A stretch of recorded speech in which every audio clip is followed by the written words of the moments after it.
Okay. Hey, how's it going? We're back in 0999 once again. So today, we still have two more endings I want to get at least, which will lead us to the true ending of the game, which the true ending shouldn't take that long, because we've already done we've done most of the steps to get that ending in the coffin ending, so that one shouldn't take that long. We can get the safe ending and then the true ending, and then after that we'll see what time it is and we'll see what's going on. So because there is maybe one more ending I think that I might want to get, but we'll see. If not, whatever. I mean, the important one is the true ending, right? So which to get that you have to get the safe ending. So let's go and hop in. So first thing we have to do is, I think we just continue from where we were at, which would be the prologue. We can go ahead and skip to where we need to be afterwards. And we actually saw the first part of what I need to do, because instead of going through door 4 at the beginning, you go through door 5, I think. Or vice versa. I can't remember. I don't care. I don't care about this. I already...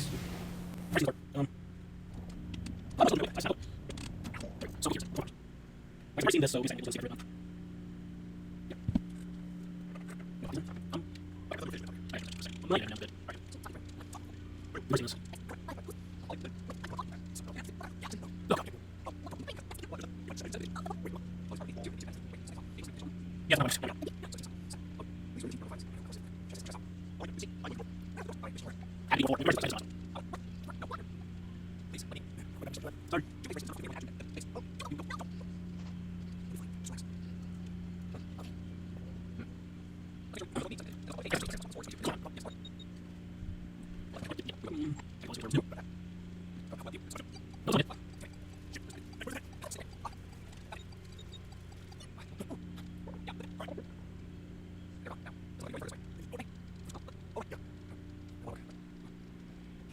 Yeah.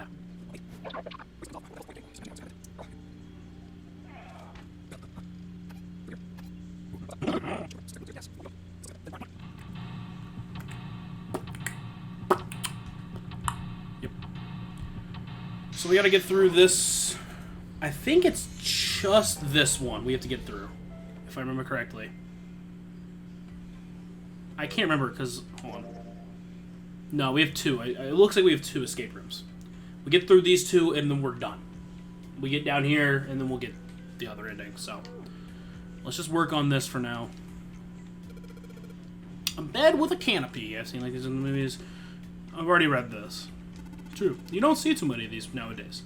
Can't see the details, obviously, but I imagine it's one of those princess beds Clover is so fond of. Clover wants one of these? Yes. She wants a princess bed. Mm-hmm. Judge her by appearances, will you? She's a bitch. And, well, you should not. Okay. Score plate. Ah. Oh, it's glass. Okay. A couple of A notes. Just A's? Yeah, that's it. Kind of weird, huh? Okay, we're back into novel. It took Junpei by surprise. Snake, usually so calm and collected, suddenly began to move. He stared about the room, almost frantically, clearly looking for something. No, Junpei thought, not staring. After all, he's blind. Get it? Because he's blind. Blind or not, Snake was clearly attempting to do something. At last, Junpei could no longer contain his curiosity. What's wrong? You got weird all of a sudden. Snake waited a moment before answering. I heard something strange. It was almost like a bitch talking about a bed. Something strange? Ah, well, never mind. It doesn't seem to be anything suspicious. I don't wish to toot my own horn, but my auditory senses are considerably more advanced than those of most humans. Then maybe it's important that you tell us what you fucking heard. I don't know, just thinking. I notice even the slightest of noises. Okay, you dog. Tell me. Right. Are you gonna tell me you can hear a needle drop from a mile away? No, such a thing would be impossible. However, by listening to the sound of footsteps and breathing, as well as sound echoing off the environment, I can locate most objects. Oh yeah, that's right. When Clover fell on the big staircase a little while ago, you were at her side immediately. So that was... Yes, I could hear it happen. You can see it too, because you see, I'm actually not blind. I'm just messing with you. In fact, I can run quite fast. Certainly as fast as you. Am I fast? And should someone attempt to start a fight with me, I am quite confident that I could defeat them. That's kind of important considering the most likely thought that they had was him being pushed into that really? place. So, Junpei was somewhat taken aback by this revelation. He stared at Snake, skeptical. You don't believe me, do you? Care to give it a try? No, I'm good. I'm good. I must warn you, you'll no doubt regret it. Well, I suppose that's enough playing around. Let's resume our search, shall we? With a small, self-satisfied smile, Snake turned and walked away from Junpei. Because Junpei's a fucking idiot.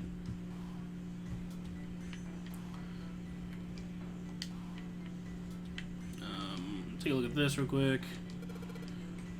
So, this is the locking thing. It's flashing red. That's usually not a good sign. Is that a microphone? Looks like a satellite dish. Let me see. Just kidding, I can't see. Well, judging by the feel of it, I would guess that we are meant to produce some sort of sound. And this device will sense it and unlock. Okay, cool.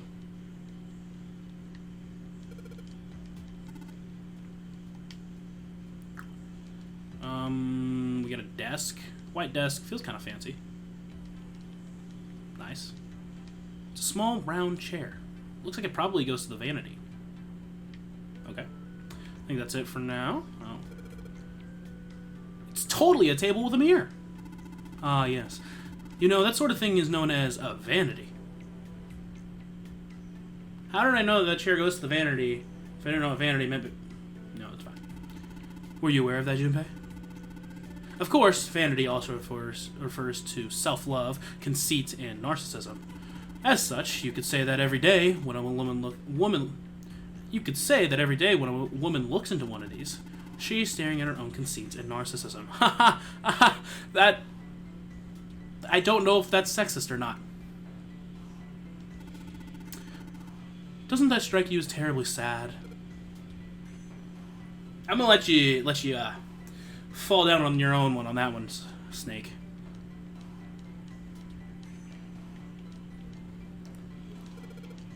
What's this? This isn't a score. Huh. It's a map of the ship. Yeah.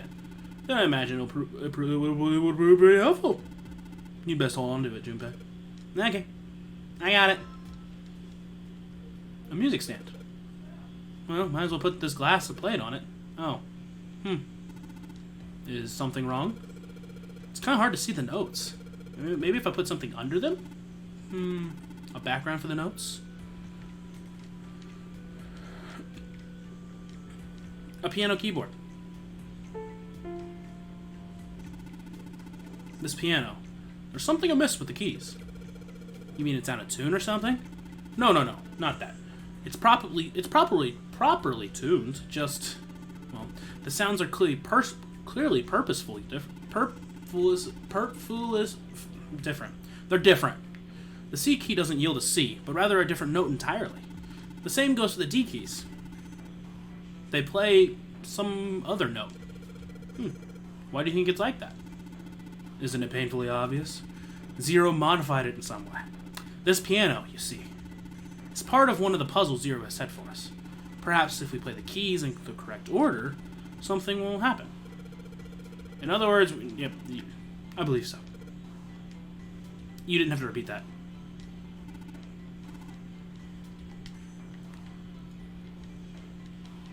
Nope. A bed. A light. Another light. Oh, the lights are lit. Nice. Sorry.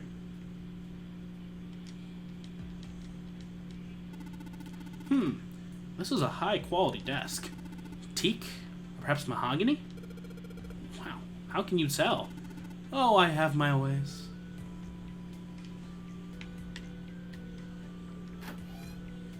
What's over here? Is it like a bathroom or something?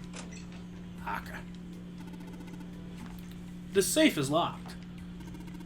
It's one of those dial locks. It doesn't have a key. We just need to get the dials in the right place and it'll open. Did you find anything, Seven? Nope.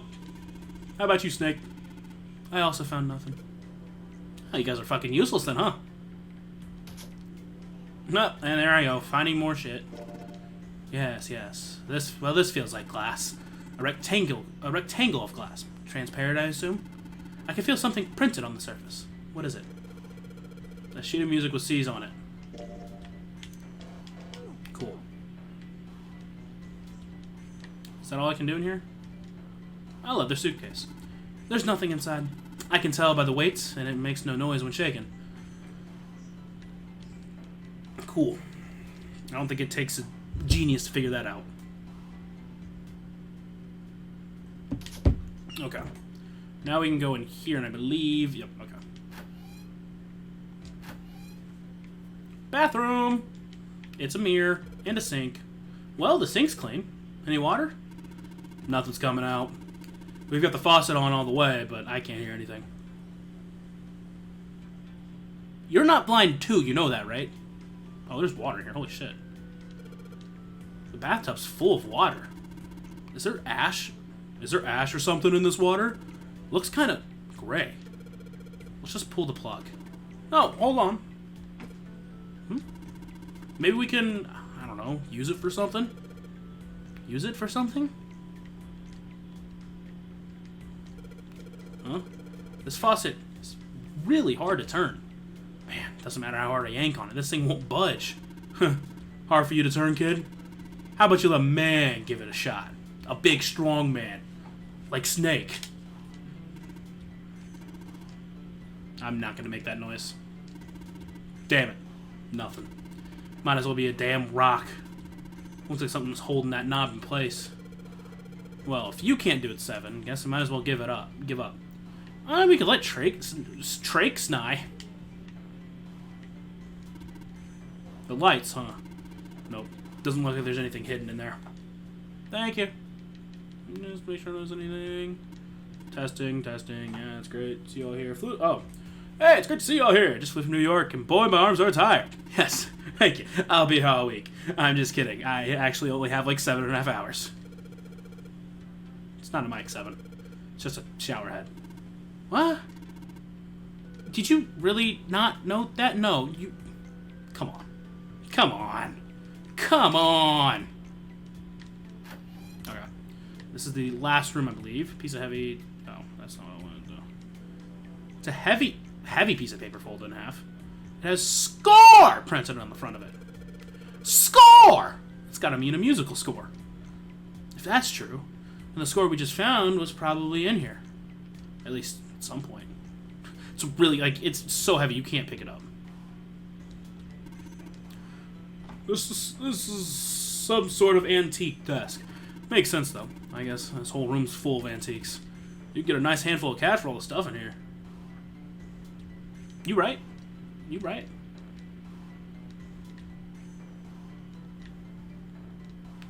Couple of lights. It's a chair. Thanks, Evan. A chair, huh? That chair looks nice. Mind if I take a load off?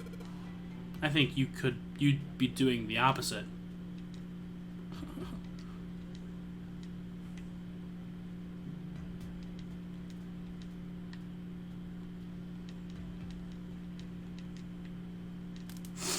Oh. There's an iron grate in front of the fireplace. There's something behind it. Yeah, there's also a fire.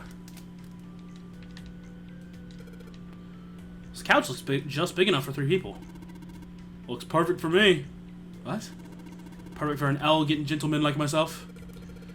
Couch looks a lot more elegant. Hey! There's something you weren't saying. Never mind. I wasn't talking about you at all. I'm not a dick. I am actually very much a dick. Junpei is a dick. Confirmed. I get it. You're gonna use this vase, right? It's pretty clever, Junpei. We just gotta fill this thing with water. Yep, totally, that's what I was thinking. Looks like a vase. Maybe you could use that. You right. You right, you right.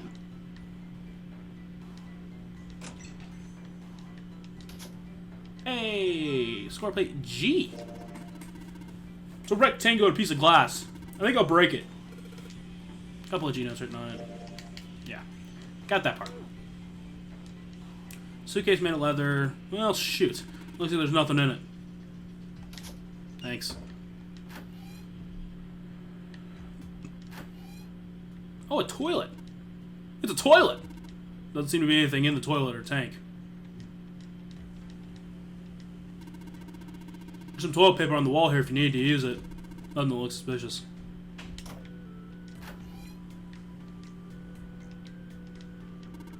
Hey, Junpei. Where'd you find that blue? Oh, I thought I had it. Sorry.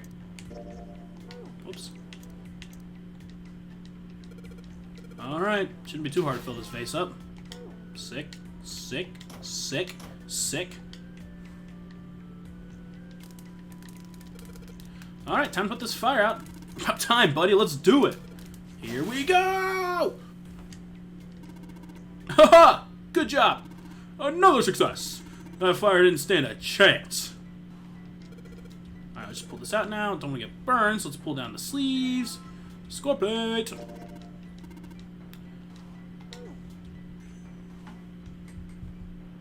No! I'm just kidding. What? Really? Okay, we're doing this now? We're gonna do this dance now? Okay. As Junpei tucked the plate into his pocket... You having fun there, buddy? Oh. Seven cried out, stumbled, and his balance lost. And stumbled, his balance lost. He threw out a hand and caught the wall in time to steady himself and to avoid the floor, but his face was flushed, and he looked startled. Wait, Seven, what the hell was that? Are you alright? Yeah. Yeah, I'm fine. I just felt a little dizzy, that's all. Dizzy, huh? Seven rubbed a couple of his fingers across his brow and then shook his head, as if to clear. What the hell is wrong with me? Well, are we talking, like, physically, or are we talking existentially? Because you get a lot. There's memory loss and I'm getting dizzy for no reason. Memory loss? Junpei couldn't hide his surprise in his voice. Yeah, technically we didn't know about this in the first run through until later, so... Seven, for his part, seemed unconcerned. Oh, yeah, I guess I didn't tell you, huh? I told the rest of them before we ran into you on the stairs. I told them I couldn't remember a damn thing from before I woke up. Didn't realize I hadn't told you. Whoa, wait a minute. You're talking about amnesia, right? Sure. Yeah, I guess so. Well, why are you an amnesiac? What happened to you? I just said, I don't fucking know! If I knew that, I wouldn't really be one, would I? Oh, yeah, I guess that's true. I guess you're right! Junpei paused for a moment and stared at Seven. Like a fucking idiot. Are you telling the truth? Huh? Well, you look pretty calm for somebody who doesn't remember anything. If you've really got amnesia, shouldn't you be, like, upset or confused or something? Well, sure. I mean, I was pretty confused when I woke up on the D-deck. Sorry. But that was a while ago. I've had some time to get used to it. After a while, I figured it wasn't worth the trouble of worrying about it. After all, why worry about something I can't change? Well, people usually don't stay amnesiacs forever. Is it like a common fact or something? Like, I don't fucking know. I figure it'll work itself out eventually. Okay, that's it? That's it. Alright, that's enough talking for now. Let's get back to work. Seven gave Junpei a look. The younger man wasn't sure how to interpret and turned to walk away. How are you fine with something like that? Somehow, though, Junpei didn't find his reassurances very reassuring. Woo! Alright. I don't know if we found them all, but I guess just leave this here. Hey, Junpei, where are you going? Didn't we come out? Oh, Well, my bad. My bad. My bad.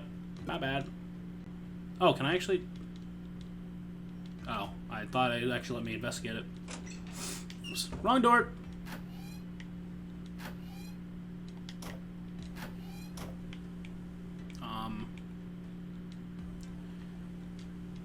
A music stand. Might as well put the music I found on it. I'll put the ceramic plate at the bottom. I don't know why I'm telling you this. And the glass plate's on too. Wait a minute. What's wrong? That was... Well, I put them all on top of each other, but they look odd. Doesn't really look like a song. And in all likelihood, we haven't found... Why is that the voice that's coming out now? What the hell? Then in all likelihood, we haven't found them all. No need to find more... We need to find more glass plates. I don't know what happened to his voice. Also, I don't know where else to look, so... That's cool.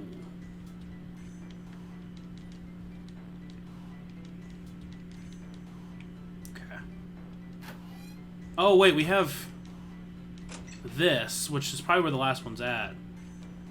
I don't know where to find the numbers, though.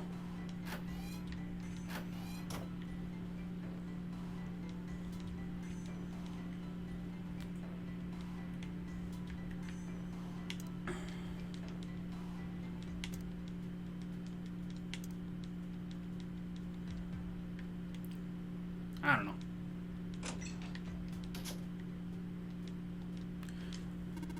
Dang, nothing in there. Okay. This ain't helped me much. I'm missing one thing, obviously. I just don't know what it is. Can I pull this out now? Can't see anything down there. Do you think... Like what? Alright, why don't we just drain the water? Yeah, good plan. Alright, where's that thing? Good tug ought to be able to pull it out. Huh? Hey. I still don't think we have them all. Because... Otherwise, what's the point? I don't know. We'll at least check to see. I don't know if it matters.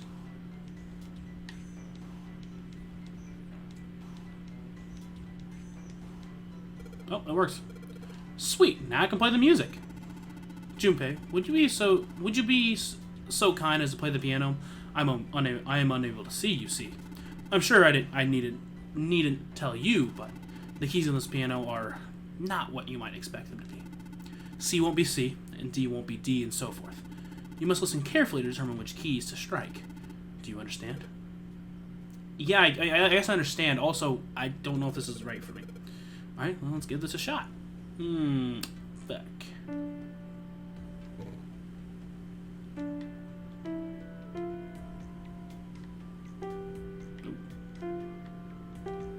I thought this... Okay. Alright.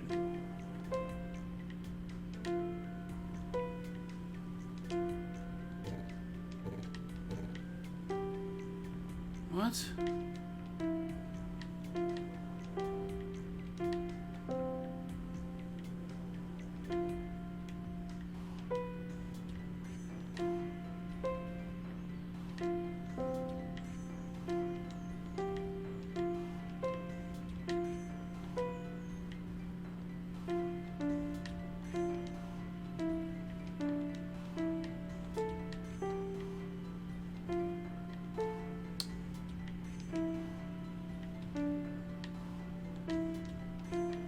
Oops.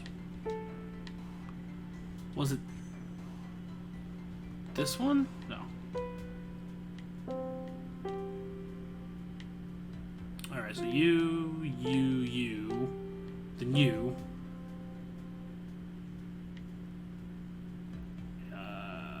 Oh wait, this is the first one. And then this one is... I need to like mark this. Fuck. I believe it's that one. Yeah. So, boom, boom, boom, boom. Back to the first one we played. Then back to the third one we played. Then the second one we played. It was Boom, boom, boom, boom. Oh, it's back to the first one we played. And then first one we played again. No. I have to restart the whole thing. Oh my god. Okay, so boom, boom, boom, boom, boom.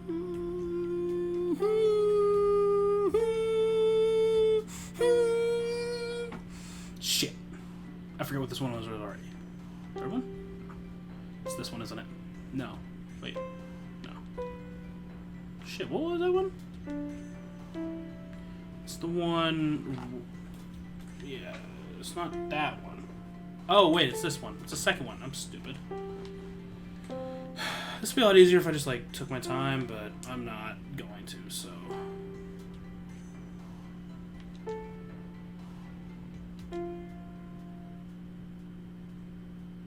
Second one we played, first one we played, third one we played, fourth one.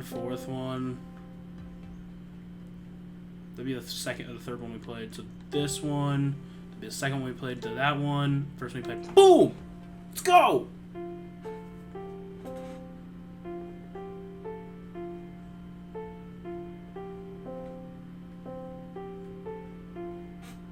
I am a wizard. And we're done. Music is not my forte. Wait, what was that noise that I heard 30 seconds ago?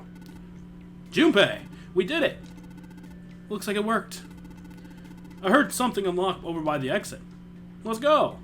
Let's go. Stand. Bow. Be seated. Well, I guess he hasn't forgotten that. At least Snake thinks it's funny. Yes, I suppose that's what the classroom... That was the classroom bell, wasn't it? I don't imagine that's what Zero was thinking, however. No, Zero almost certainly meant to suggest Westminster, not middle school. Westminster? Yeah, that's what I'm at. What's that? Westminster? I don't know. The palace in London that plays host these days to the Houses of Parliament. You've heard of Big Ben, the famous clock tower, yes? Big Ben plays that very collection of notes on the hour. London. The capital of England, huh? At any rate, the door is now unlocked. Let's leave this place. Immediately. Hold on. A safe. It's a safe. A safe, huh? The exit's open. Yes. Strange we didn't need to open this to achieve our goal. Do you think it's important? I wonder what's in there.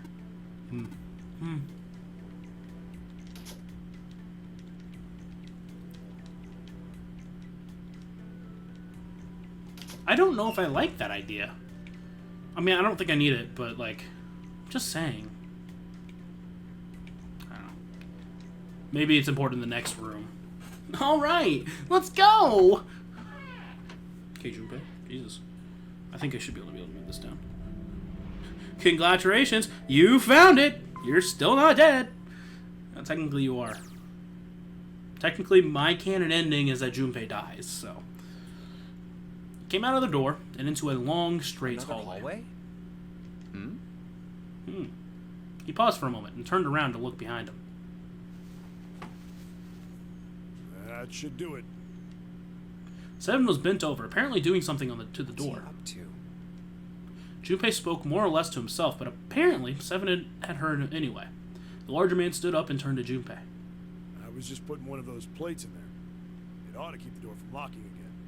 Now we can come back here anytime we want, right? Ah, why would you want to come back here? Snake was a reasonable one. Seven thought about it for a moment before he I answered. might like to play a little piano.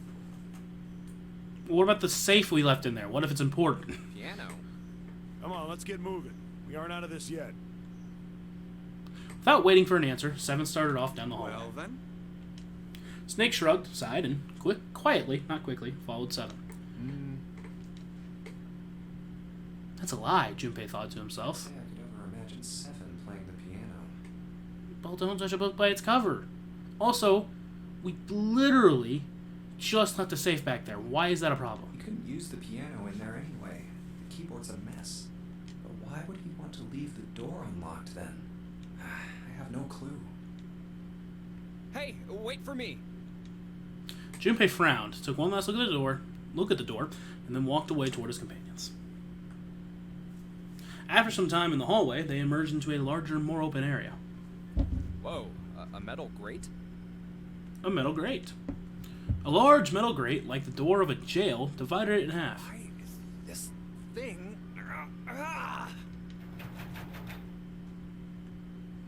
They shook it for a while, but as they had expected, it did not move. Figures. Are those elevators over there? No way to know if they're working or not from here. Oh, there's a door just to the left of this grate. Unfortunately, however, it was locked and refused to open. Sounds like it's locked. Yep. Junpei took a moment to examine the left side of the room. Stairs leading down. They're blocked by the grate, though. But this here seems accessible. So we can open it? Nah, I think it's locked, too. Look. In the center of the door was a small keyhole. Next to the keyhole was a small symbol that had it carved into the metal. What's this mark? A female symbol. He wasn't quite sure what to make of it. Snake, naturally, was somewhat more sure. Ah, the Venus symbol, I imagine. Do you recall the similar symbols? Do you in the recall? central stairway? They reference many of the solar bodies.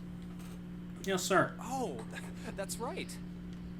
The Sun, Saturn, and Earth.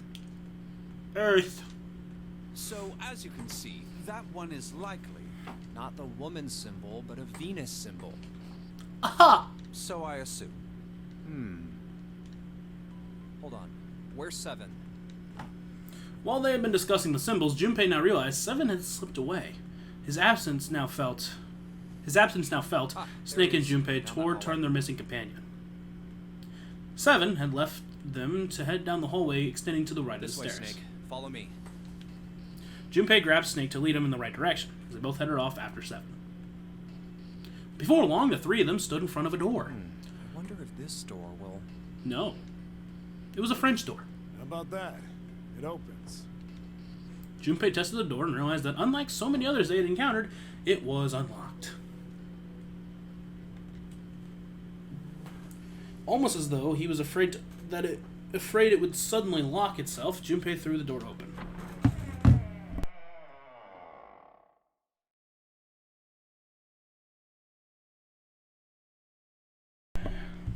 He stepped inside. Oh, wow. Let's play some fucking casino games, baby! It took only a moment for Junpei to take in his new Is surroundings. this some kind of casino? Yes, sir. Sure looks like one. Before Junpei could comment further, a noise from behind made them turn around. Snake was shaking the door they'd just come through. Well, this is troubling. As 7 and Junpei watched, he threw his hands in frustration and kicked the door for a good measure. Seems we are once again locked in. There was no reason to panic, however. Even if that door was open, it's not like we had anywhere to go that way. So we must find another exit then. All right, guys, let's split up and search this room. Come on, no dawdling. Let's go. No dawdling. Spurred to action by 7's words, Junpei and Snake began to examine the room.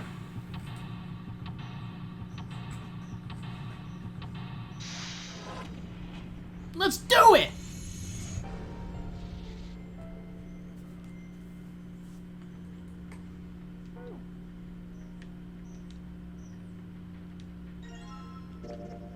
The 5 of spades. Thank you.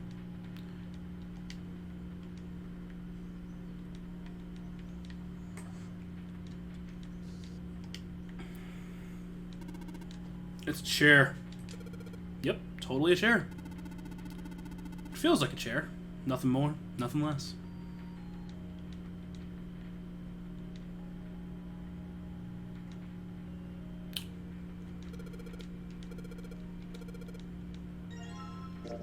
The 7 of spades. What are we gonna get? A flush? Hey, Junpei, I found this on the shelf. Playing card. The 4 of spades. Okay. Whole lot of glasses on that shelf. Doesn't look like there's anything back there, though. Well, will you look at that? Someone's left a bottle of booze here. Don't mind if I do. Gloop, gloop, gloop. Ah! Oh, that hits the spot. Feels like my throat's burning. Damn, he really drank it. I don't even know how long it's been there. One more sip. I don't think so. I'm cutting you off, pal.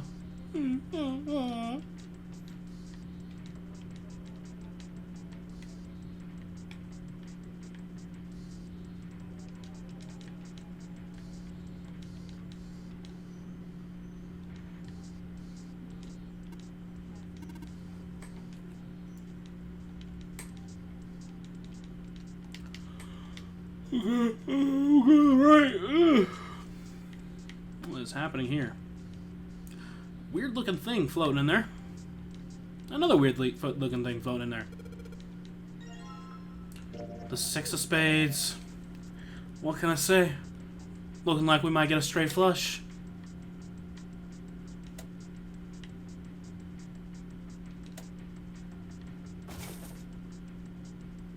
When those two light turns on, I heard something from the bottom of the fireplace. What was that? Heard something down there. Oh, it's just my penis. Oops. Yeah, I know. I want to pick it up. Coin bag. Whole bunch of coin stuffed in this little bag. Look at all those coins. Perhaps those coins will allow us to convince the machines to move. I don't know. Maybe. Well, this seems to be a slot machine. There's a slot for the coins on the upper left side of the face. Perhaps we should put the coins we've recently acquired in there.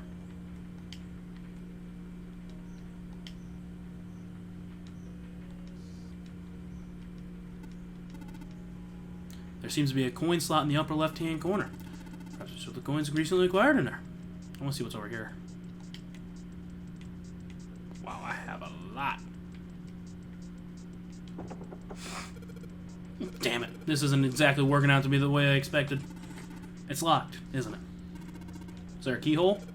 If there is, I can't find it. Well, there must be some way to unlock it. Let's look around a little more, shall we? Hey, Junpei. You really think you got all the cards we need for this one? Ah, hell. Guess no harm in trying it anyway. We don't.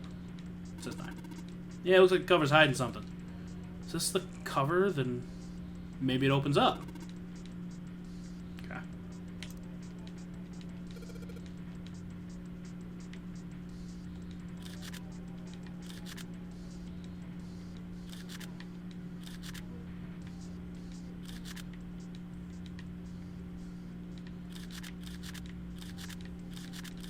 Okay, yeah.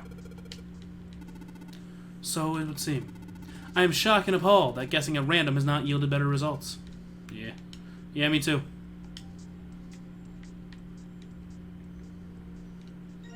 Oh, 3 of spades. Can't say I'm surprised. Probably for playing Baccarat.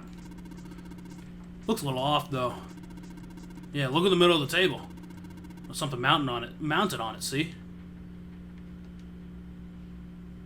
Suddenly, Seven began to speak. I don't know why I gave him... Ah, Baccarat. Baccarat! Ever played Junpei? Not a chance. Oh, we learned about this in the other route, too. No, never. Barely heard of the game. Alright then. How about I explain the rules to you a bit? We've already kind of gotten the rundown on this. See, Baccarat is kind of an unusual game. You've got the banker and the player. The whole point is that you guess which one's... And whether the banker or the player wins, it all depends on their hands. The way each hand works is different from other games, too. See, you take the number from the ones place after you add up the value of all your cards. So it's the non-airy game. Whoever gets the number closest to 9 wins. If your number is smaller than your opponent's, you lose. And that's it. That's the explanation. Got it? Well, actually, there's a lot more to it. Strategy, details, that sort of stuff. But what I just told you sums up the core of the game pretty well. The single digit of the sum of all the cards you have. The strongest hand is a 9. The weakest hand is a 0. You just ignore the number in the 10th spot. Do you get it? Yeah. He hadn't asked for it, but Seven's explanation, rushed though it had been, was helpful. Well, maybe half of it. Enough. I got a chance at winning the game if I played now. However, we have no way of knowing if the puzzle in the Baccarat table makes use of those rules, and if it does, in what manner. Then I guess we try everything. Feeling more confident, if only slightly, Junpei approached the Baccarat table.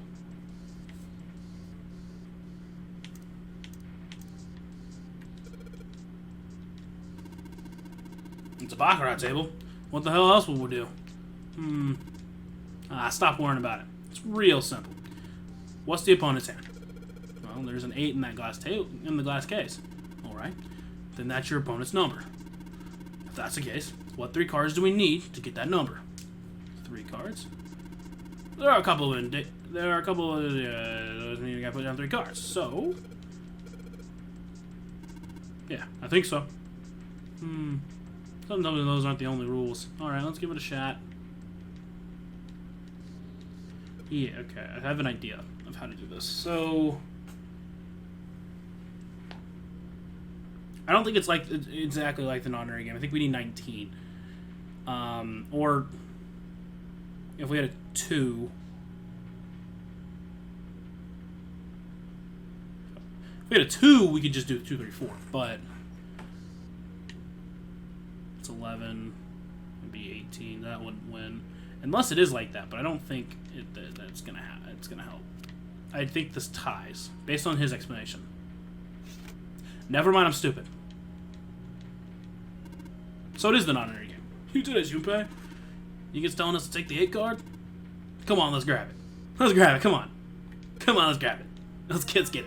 Okay. Oh, cool. It's good. It's good. I like it. That's a square table. Looks like a mahjong table. Do you play Mahjong 7? Maybe. I don't remember exactly, but I do remember a couple of hands and some of the rules, so I figured I must have played at some point.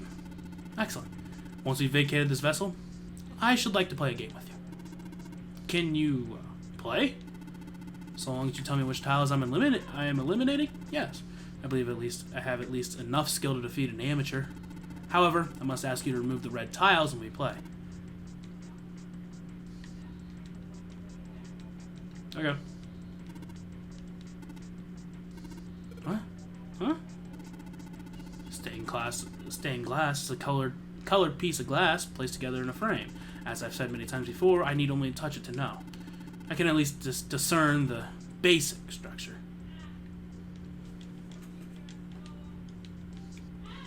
Alright, well, let's start putting some of these coins in here, I guess.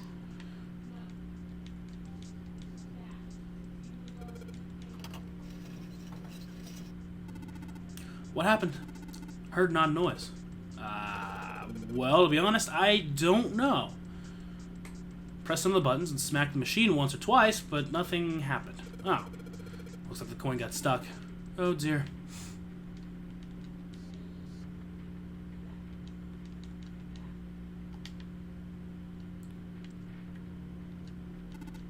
Junpei, perhaps you should be more careful in the future. You have the coin stuck in the machine on the left. Please don't make the same mistake again. That would be bad. I know that. I'll be fine. Jerk. I'll put this coin in the slot and that'll show him. Huh?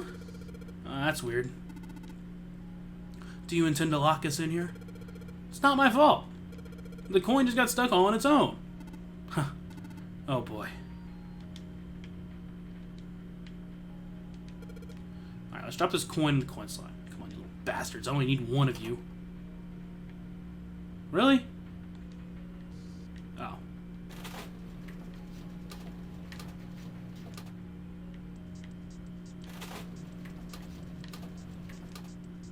Do I actually have to time this?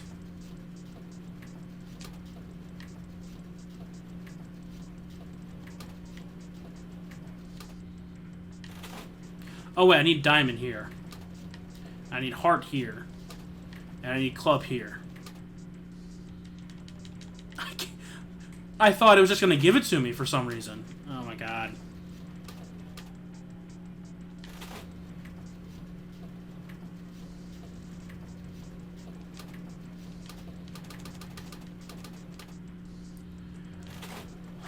This is not good.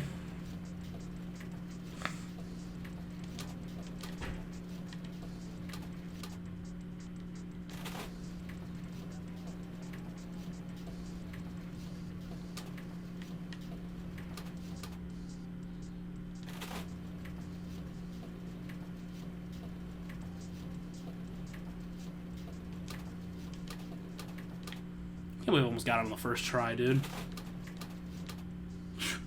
Well.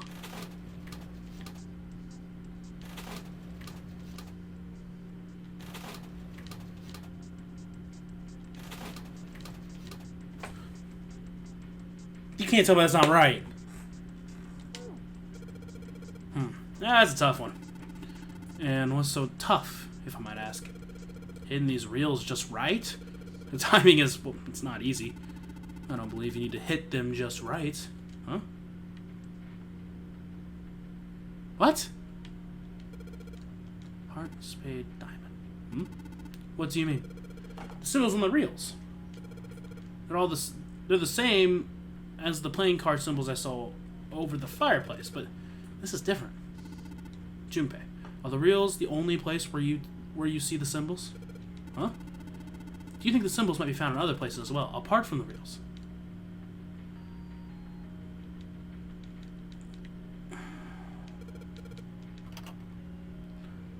Did I not get it last time?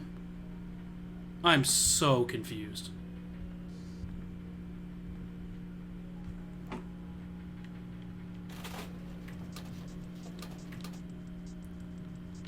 Diamond. Diamond. I don't know how you're supposed to be able to time this up anyways.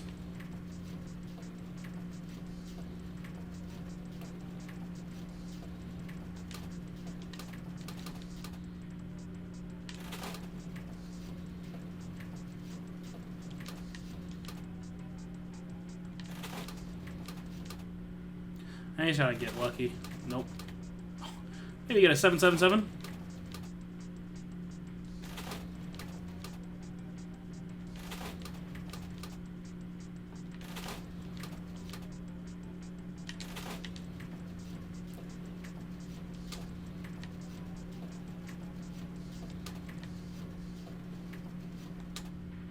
I got it. Okay, that is it. That is literally it. You cannot tell me that's not it.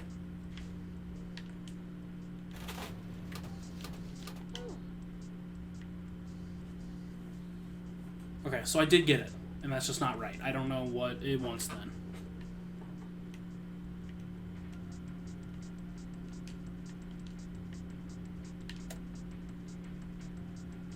Alright, so Club Diamond Heart. Let me try that. I don't think I've gotten Club Diamond Heart before yet.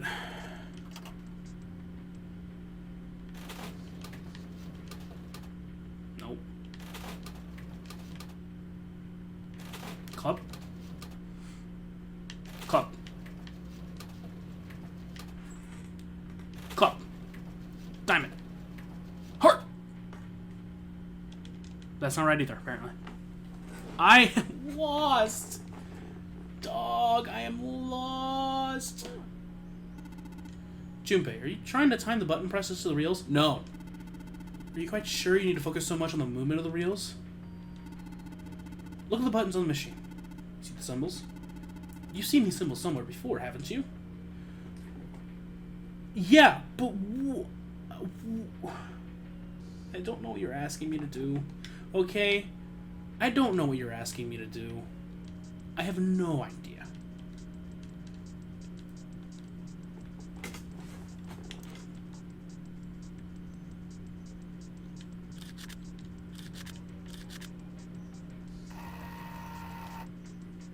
Hey, all right, it opened. It seems we have another device to contend with. Yes, there's 3 slots in this one.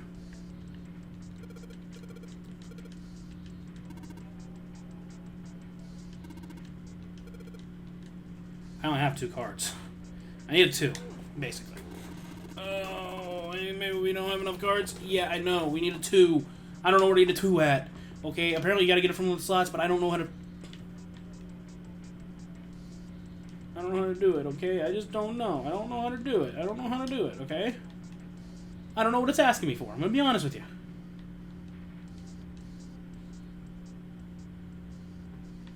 If I'm being completely honest...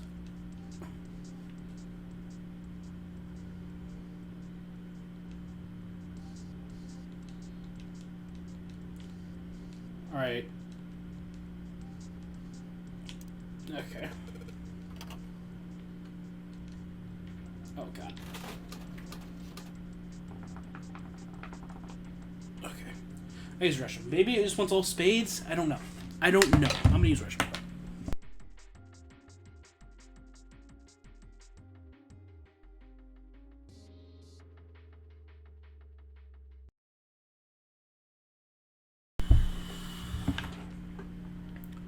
Did I miss anything? I'm sure I didn't. I have an idea. I don't know if it's gonna work, but I have an idea.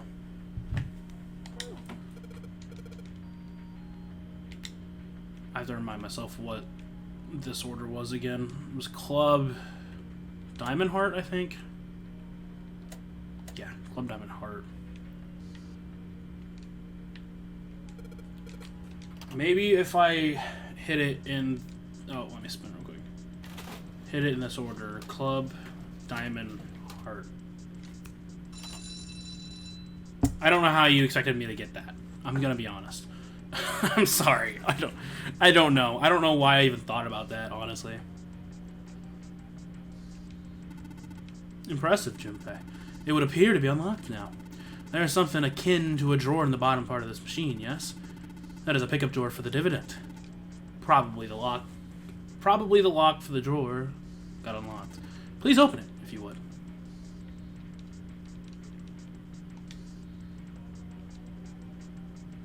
Oh. Nice. What is it? There's something in there? Yeah, a playing card. And a key with the Venus symbol on it. Excellent, Junpei. Now we'll be able to open up the gate. Then we just need to figure out how to get out of this room. Well, I already got that part. It's pretty obvious. Come on, pick up the shit. I got it. It's 2, 3, 4 over here.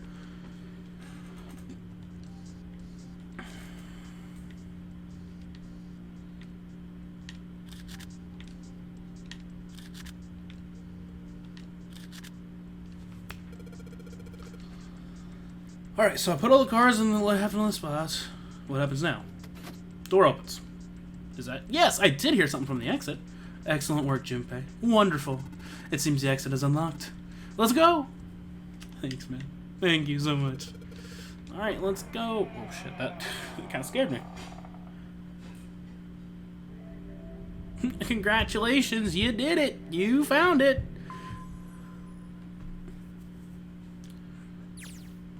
Wait, no. I was at the right spot, sorry. I don't know why I was down here to begin with, but...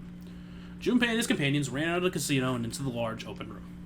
A room, in fact, they had been in once before.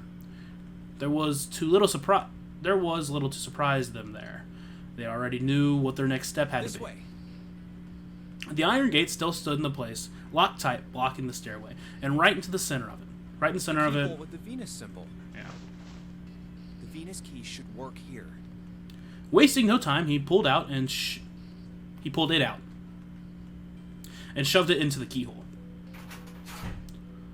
He turned it, and with a distinctive sound of metal on metal, he felt the lock click open. All right, let's get this thing open. No problem. Let me help with this one. Junpei grabbed the handle on the left side, and Seven took the handle on the right. On Junpei's signal, they both pushed. Oh, yes, in the great creek open. It sounds as though you have opened it. Thanks, Snake. We should be able to reach C deck now, I imagine. Snake, are you gonna be all right? I mean, the stairs. Please, do not do yourself the embarrassment of underestimating me. I would be unlikely to trip even if I were running backwards. Good to hear. Let's move.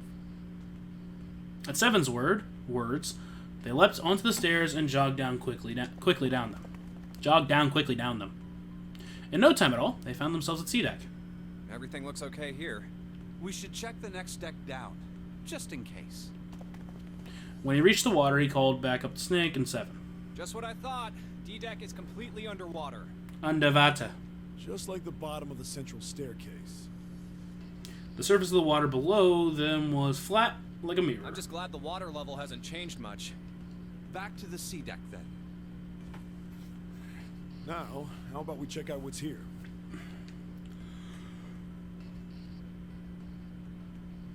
They began searching around and taking stock of what was on C deck. There are 2 elevators over there, which means it's probably the same upstairs.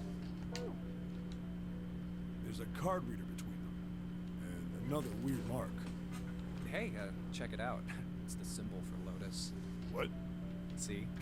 It's got the woman symbol, and then it's got the devil horns, right?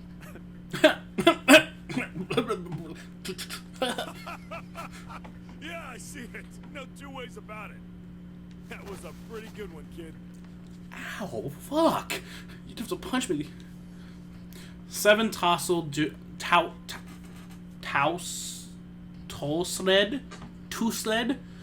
Junpei's hair in what he likely thought to be a friendly manner.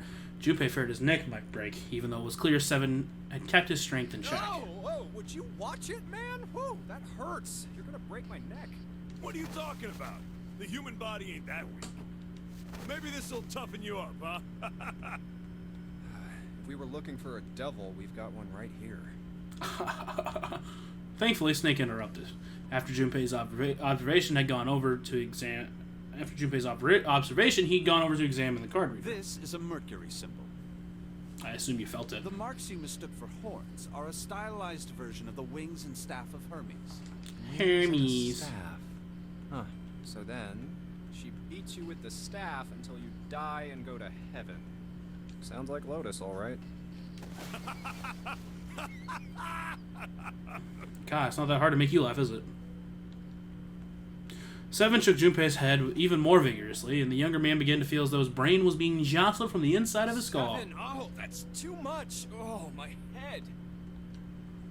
Junpei's stomach began churning Oh, uncomfortably. I think I'm gonna puke. Unless we can activate this device, I doubt the elevator will function. In other words, we gotta find a key card with a Mercury symbol on it. So I would assume. Let's forget the elevators for right now. How about that hallway to the left? Whoa, there's a bunch of doors. Doors! There were a great many doors lining both sides of the hallway. They seemed to stretch on forever, and all 3 men suddenly felt very small. Ah, shit. We're not gonna have enough time to check all these, are we? Maybe we can come back here later. We should check out the other side. Let's head back. To the right of the stairs, and the hallway stretched out, reaching deep into the We're bowels right of the this ship. time. After a few moments of moving briskly down the hallway, they emerged into an area roughly the same size and shape as the one on top of the stairs. On the left side of the room were 4 French doors. There are doors here too. Technically there's 8 because Well, I those guess are it's 2 just 4 doors this time. to 1, but whatever. Let's open them up, starting with the closest one there. Okay, I'm on it. Junpei nodded and grabbed the one closest to him. He gave it a small tug and felt it move. It isn't locked. I'm going to open it. Thrilled to have found another unlocked door, he threw it open. This is the 387 room. Junpei didn't know what to make of what he saw. What? We've been here before.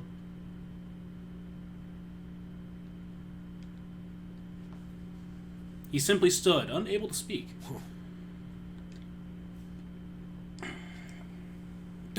Okay.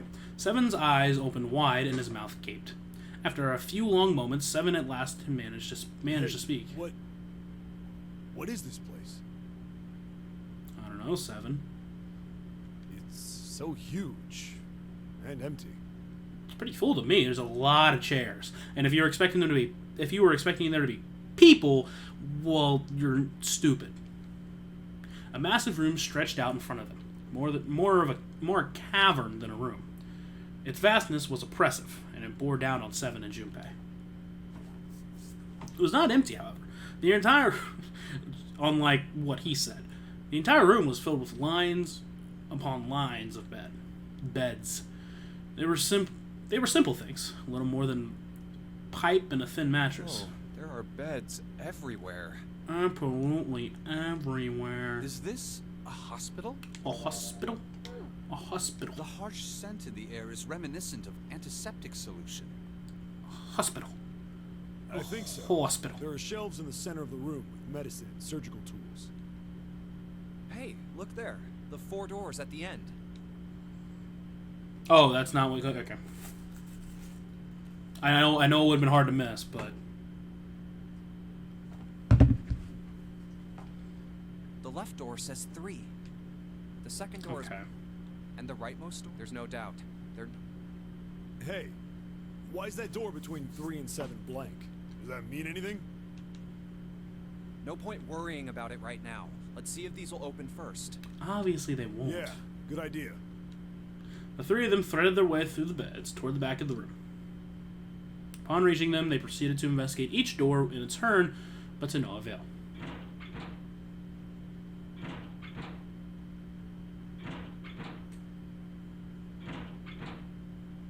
Yep, locked.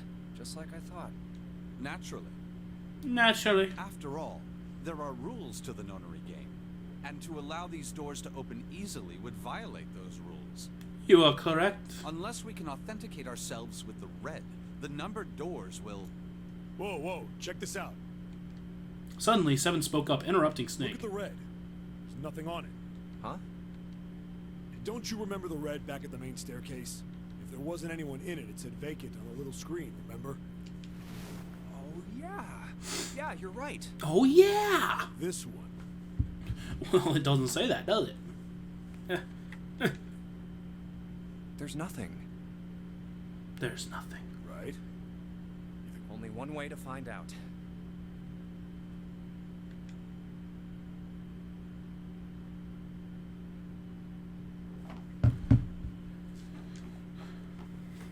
No, nothing. Junpei and the others put their hands on the panel, but nothing happened. The red refused to change. They tried pulling the lever, and still nothing. As they soon discovered, it wasn't only the red on the door 8 that seemed to be malfunctioning. How about the red on... Yeah, it's not And going to door work. 3? Yeah. They've got to be broken. Man, that bastard. I didn't think Zero was the kind of guy who'd screw around with something like this. Whoa, whoa. Zero's been prepared for everything so far, and you're saying he's gonna make a mistake now? Got a point. Well, that's the only thing I can think of. This thing ain't working at all.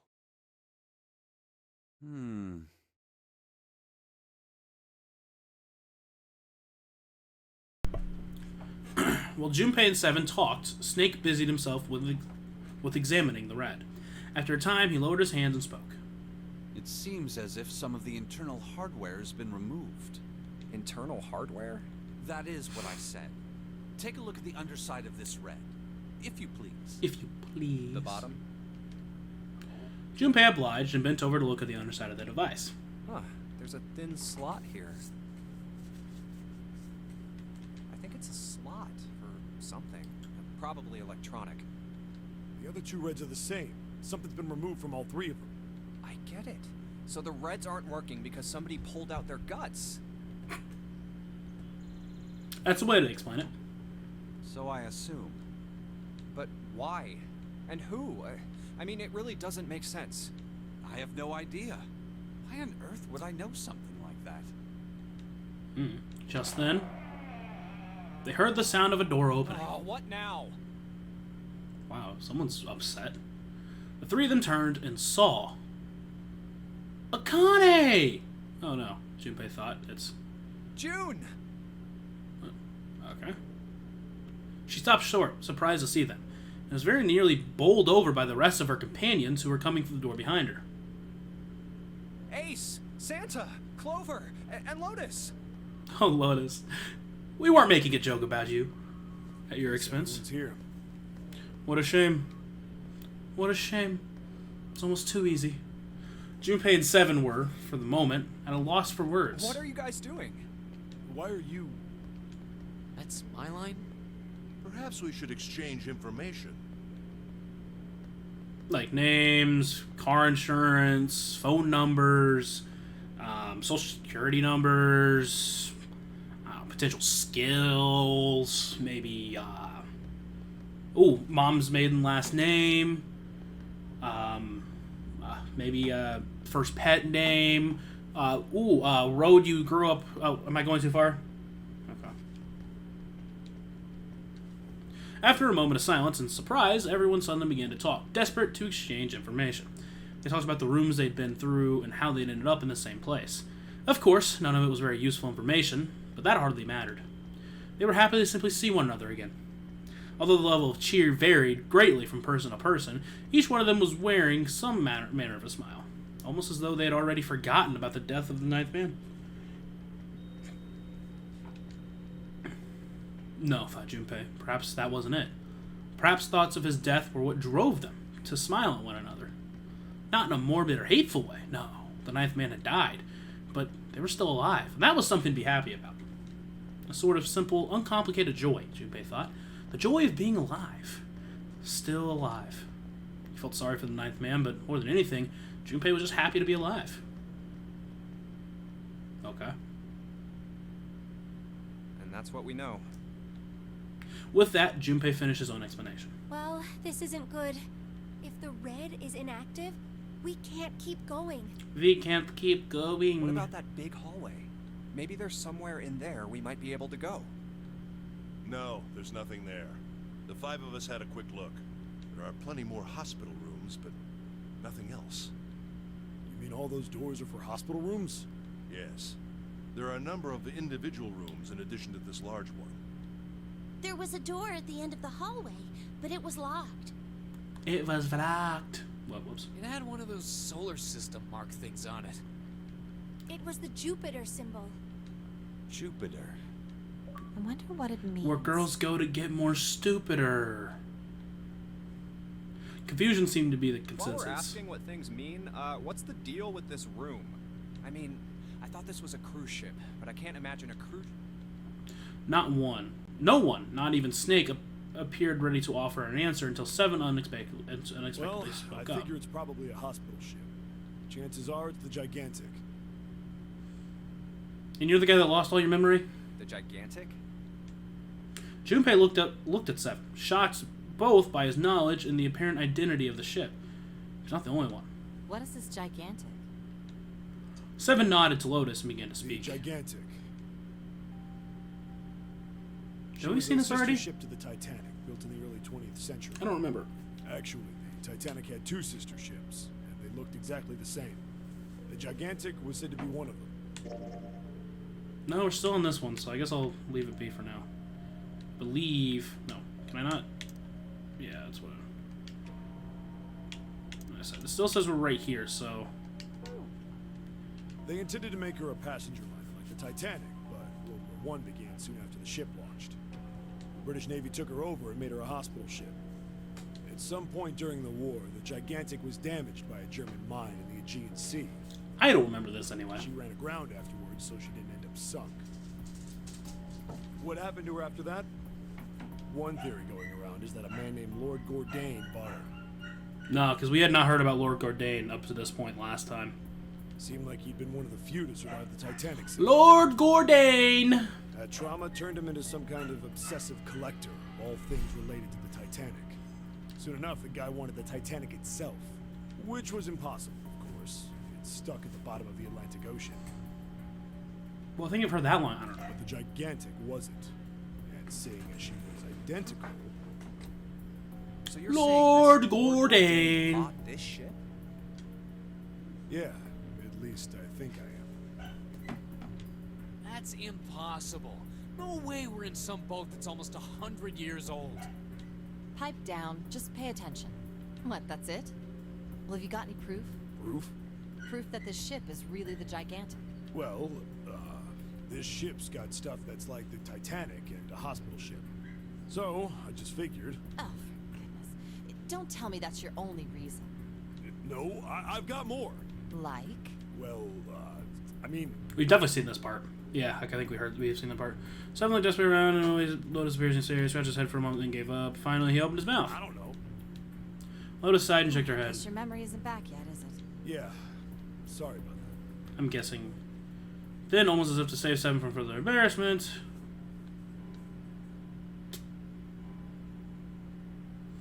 a bell began to ring from far away. Still not there yet.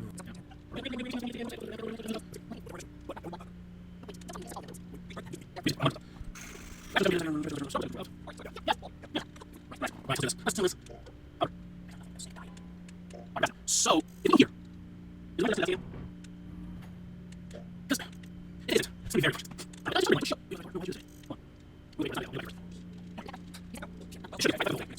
Yeah.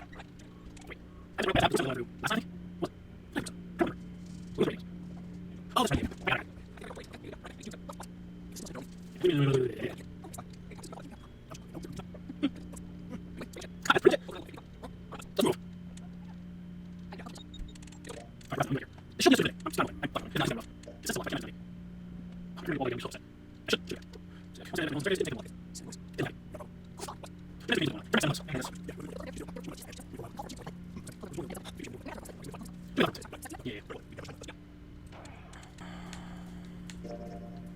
No, see, I'm back into this. Why? Okay, I gotta do something here. I'm not sure what.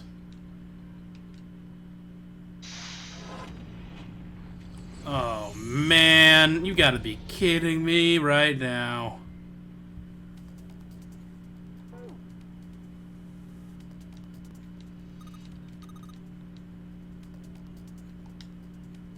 Hold on, hold on.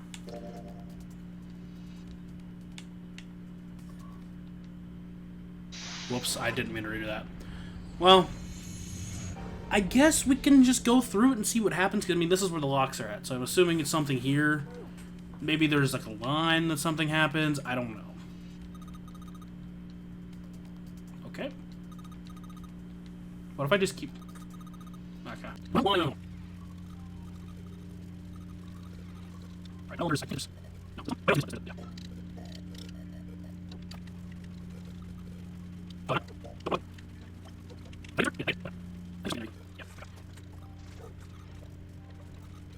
yeah. Here, anyways, I'm not sure. So basically, these.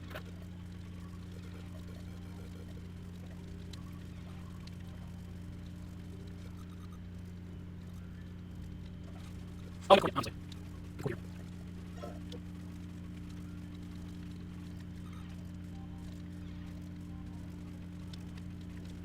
Oh, perhaps I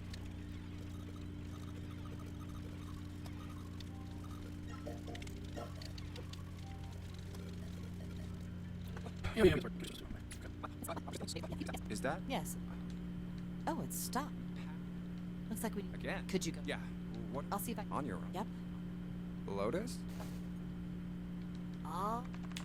Wait, what?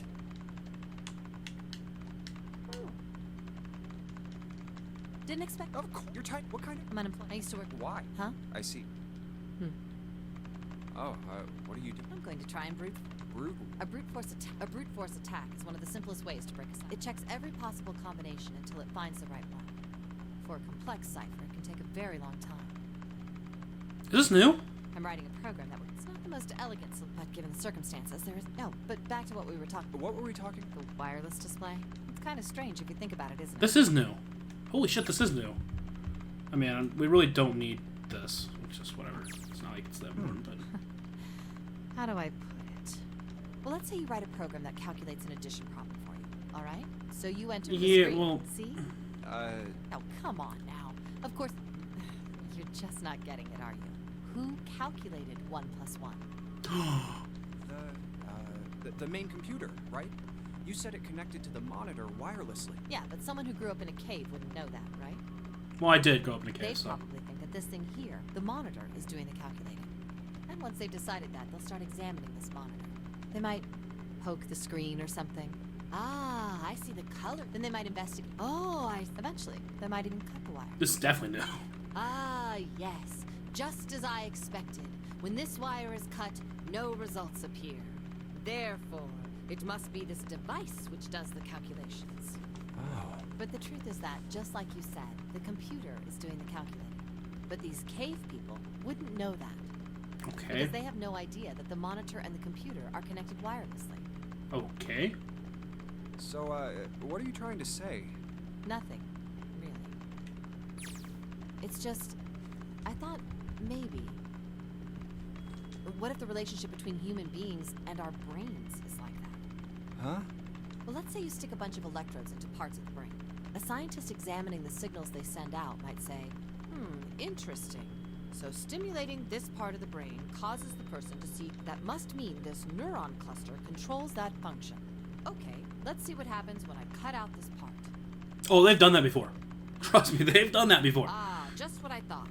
Cutting off this part causes that function to cease. Therefore, human thought processes must occur in the human brain. See? Doesn't it sound the same? Maybe the brain is just an output device, like this monitor.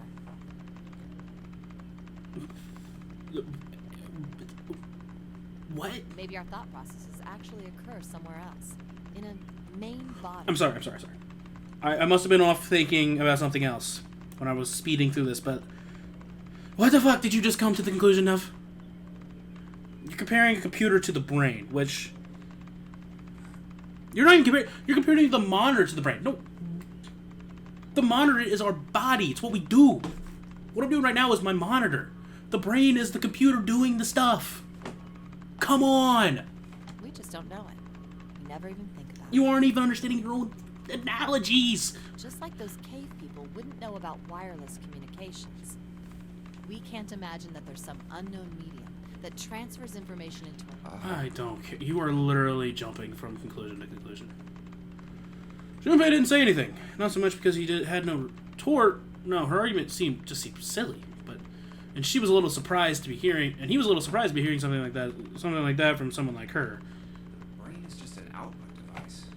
Human thought actually occurs somewhere else. Actually, it is confirmed that a man's thought process occurs somewhere else. And we all know where that's from. That's just crazy talk. Did Lotus really think that, he wondered? It was a little creepy, Junpei thought. It sounded altogether too much like a bizarre cultist religion. Maybe that's the cause of Seven's amnesia. Oblivious to Junpei's increasing discomfort, Lotus continued. Memory is actually stored somewhere else, in some sort of main body somewhere. Maybe he hasn't forgotten anything at all. What? He's just having a difficult time accessing his memories because the monitor, his brain, has been damaged.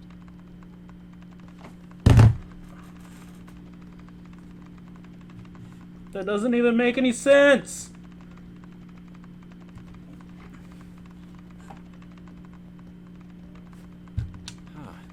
No, what do you mean, huh? It doesn't make sense. I suppose that would explain aphasia and blindsight, too. Perhaps they actually can speak or see. They choose not to? The monitor just isn't functioning properly.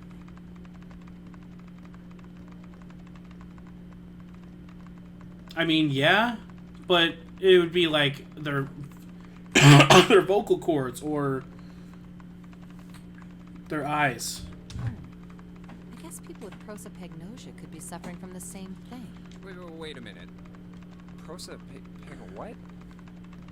He knew what aphasia was from watching medical dramas on TV, and blindsight was easy enough to guess. But he'd never heard the word prosopagnosia before. What? Oh. You've never heard of prosopagnosia? I haven't heard of prosopagnosia. Lotus spun around in her chair and looked at him. Junpei shrugged and shook his head. No. What is it? Well, put simply, it means a condition where the mind can't distinguish between human faces. No, that's definitely a brain issue, but at the same time, again, I just don't understand where you're coming from. The brain's damaged, so it doesn't work right. Yeah, that makes sense. But it's just the monitor, and the thinking, it's actually done somewhere else. The monitor shows something, therefore the body shows something, and the brain is doing the computing, and it's showing stuff on the... Whatever. Okay, I'm not In gonna... other words, my face would look the same as Clover's or even yours. So they can't remember faces, which is how most people recognize each other. That means that people with prosopagnosia have trouble recognizing even people they're close to. Does Clover have that? Because I've been thinking, I don't remember if I said this on stream or not, but like, what if her brother is not Snake, but is Santa? I don't know. It was just like a half-baked theory I was thinking of. I don't know. Usually they can make do by associating people with other things. Their voices, their clothes, their hair. Does that mean other people's faces look like blanks? No, I don't think so. Well, you've seen monkeys, like in a zoo, right? Yeah. To you and me, all the monkey faces look the same, Well, I don't know. I haven't looked at enough monkeys to really say that. even though they've obviously got faces. It's almost impossible for a human to distinguish between them. The zoo staff that works with them would learn to identify different monkeys eventually. But you or I couldn't, unless one had a scar or... Well, that's how people would be to someone with prosopagnosia. Prosopagnosia. Huh. I didn't even know that kind of thing existed. Junpei did his best to act as though the entire lecture hadn't gone entirely over his And, head. what were we talking about? How did that go inside? It wasn't that complicated. The idea that your brain is just an output device, like a monitor. Again, doesn't make any sense, but Are you serious about that stuff? Not really. I was just kidding for about half of it. What about the other half? Well, I guess I was just adulting. I don't know what that means. Not funny. What do you mean not funny? You... Obviously it wasn't true. Lotus's smile had something rather masochistic to it. It's nothing more than a story I made up out of boredom. Take it seriously. It was the first thing that came to mind, and I just talked about it to kill time. But looks like I don't need to talk anymore. Why? I don't have to kill time any longer. As she spoke, Lotus raised her right arm high and brought it down to the enter key. Oh, then you finished that brute whatever thing? Brute force is like a common wordage. How do you remember brute whatever? I certainly did. And let's see what we got. Chunks of text flickered on and off, quick succession, and then the line numbers appeared and blinked, disappeared, and the screen cleared, and all over the place. Typed it. Piece of cake. Piece of cake. Lois would clearly have patted herself on the back if it wouldn't have made her look entirely ridiculous. After a few seconds, accepted, disappeared, and replaced with 9. No idea. Huh? No, I can't do anymore. It won't let me do it. See? The keyboard. Nothing. So, there's nothing more. Well, let me... I did. Yeah. Never passes No part. problem. Now, I better take care of this. Junpei across his arms. I think I remember it was boom, boom, boom, boom. Got it! Alright.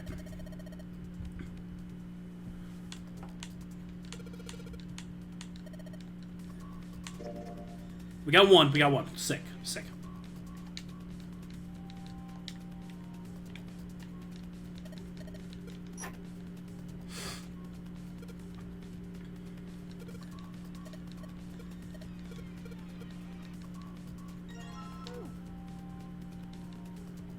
Hey, Junpei, do you have a minute? This might be important too. Put the puzzle aside for a moment and walked over to Clover. What's up? Because remember, she was almost told us something last time. I wanted to ask you something. Hmm? Junpei, you went into door 5 with my brother, right? Okay, good. Did you hear him say, like, anything weird? Huh? Why is she asking me this? Junpei wondered. The more he thought about it, however, the more it made sense.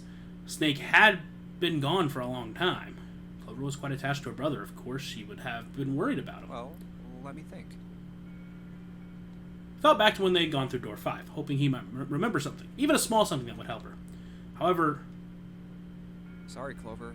I can't really think of anything. come on, something? I mean, I don't really remember. He did mention that his hearing exceeds that of a regular person, or something like that, but that's about it. Okay.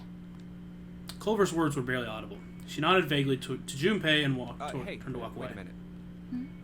Look, I don't know if I should ask you things, but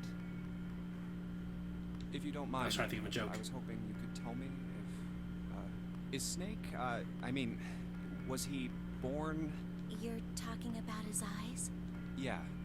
No, he wasn't born blind. When he was a kid, he got in an accident. It's not what you told me earlier. This is inconsistent with what she told me in a different storyline. Well, actually, no, I guess technically she didn't say anything. A really bad car accident. He couldn't see after that. And his arm. His arm? Yeah. My brother's left arm is, it's not like a normal person's arm. It's like a weird person's It's arm. fake. It's not a real arm. That is why she knew he was alive. And the other one, I figured that was it, or something like that, and she just wasn't telling us. But The accident hurt him really bad. To save him, they had to cut off his arm. oh, Oh. Is that all you wanted to ask me? talking about her brother had clearly taken a great deal out of Clover. Junpei nodded. Look, I'm sorry for making you talk about all that painful stuff. It's not that. Clover only shook her head and walked off down the stairs. Sounded like she wanted to say more, but okay, whatever. Cool. So, are we done here then? Yeah, we are. All right, let's move down to here. I assume engine room because that's top. So this time, again, just kind of go through it. I'm assuming something will happen eventually, and I'm assuming something. Because this is where June. Maybe June won't be messed up. I don't know why she wouldn't be, but maybe she won't be. I don't know.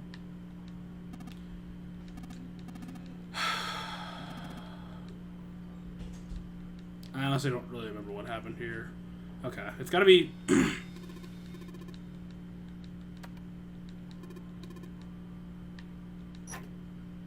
Okay.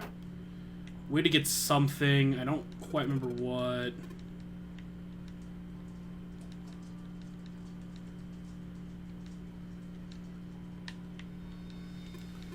Oh, we should get the coal moving.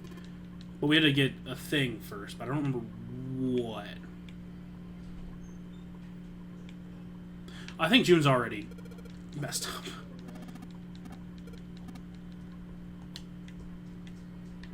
So just go up here.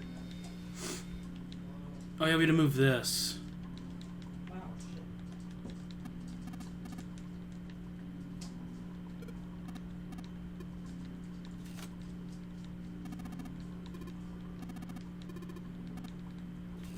Okay.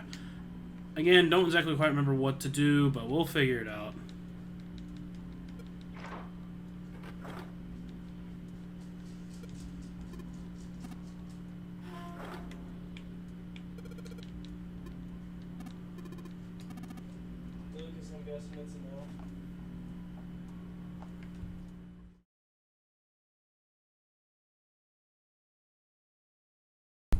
My controller!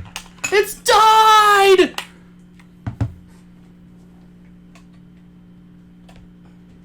Shoot. Jesus. So we go this way. Oh. That didn't help. Oh, we can go through B though. Whoops. Whoops.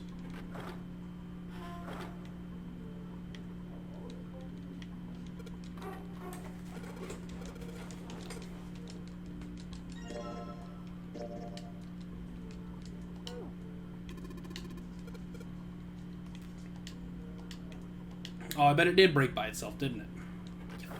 Feckin' weirdo.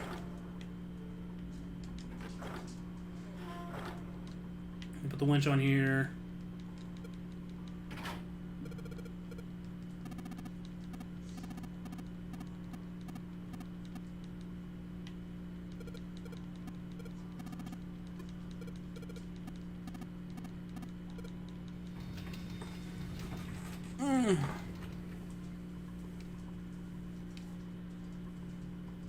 I believe. Yeah. June? Yeah, because she's still about to die. She doesn't seem to be in. Well, What could be? Nah, it's got. She gets. So you. Yeah, we're just. you mean, is that... No, but it does seem like a possibility, you know? I'm sure this might be something new. It's probably not anything new.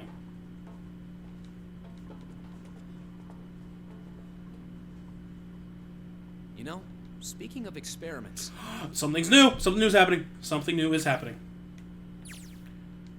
Santa suddenly stopped. there was this experiment some scientists did with rats. First, they took a squarish C-shaped tank and filled it with enough water that the rats could drown in it. Could. Would they? The tank has 2 exits. Just to make it easy, we'll call one A and the other B. Huh. Exit A is pitch black, so dark even a rat can't see anything. The rat can't see anything. But exit B is electrified, which means the rat can't leave through it. So, what would a rat do if it was put in this situation? Which exit would the rat choose? There was a moment of silence after Santa posed the question, and then Ace responded. B, of course. The rat has no way of knowing that exit B is electrified. Exactly. The rat goes to exit B. Of course, like I said, it's electrified, which means the rat can't get out that way. So, after a lot of trial and error, the rat finally finds exit A. I can't say that's very interesting or relevant. It's simply the story of a laboratory experiment. You're right. It isn't very interesting. Yet. Hmm? See, these scientists repeated this experiment over and over, using hundreds of different rats over several generations. This produced some surprising results. With each generation, the rats took less time to find the correct exit. Nice. Eventually, a rat was put in the tank who instantly chose exit A without even attempting to go to exit B. But that wasn't the most impressive part. The same experiment was conducted in another laboratory, far from the original one, with the same results. So we're going back to this thing again. No, on second thought, the results weren't really the same. The rats in this second experiment began the trials with significantly faster times than the first rats in the initial one. These rats weren't related to the others and had never even come in contact with them. And yet, they all easily found their way to exit A as though they already knew. What did it mean? What did it mean? Are you suggesting something like telepathy? Telepathy, actually. They were passing information to one another through some undetectable medium? Ace looks skeptical. Santa snorted at him. How the hell would I know? I'm not any kind of scientist. I don't know what made him do that. What makes you even bring that up? But I do know that story's true. And if you've got another explanation, I'd sure love to hear it. I don't know. Maybe rats at Site A or Site B were just smarter. Come on, let's get going. There's still a lot here we haven't checked out. And we gotta get the hell out of here before June passes out. Without waiting for a response, he turned around and started walking. Junpei, however, wasn't quite ready to leave the topic Hey, alone. wait. There's something I want to ask you. What? Were you one of those rats? Santa stopped and turned around. Why did they use that tank for the experiment? Huh? Well, I mean, it seems like you could conduct the same experiment without the water. They could have just used a dry box, you know? If they needed to motivate the rats to escape, they could have, I don't know, put some bait by exit B or something. I mean, do they really have to make it so the rats can drown? Santa gave a grim bark of a laugh. You know, the word emergency comes from the same root as the word emerge. Idiot! You ever think about that? No, not really. Huh? Well, an emergency is something urgent, often something dangerous. Like a knife in your back. And to emerge means to sort of come out, or appear, or rise out of something else. Maybe they just did it until they started So that. what's I don't going know. to emerge in an emergency? Inspiration.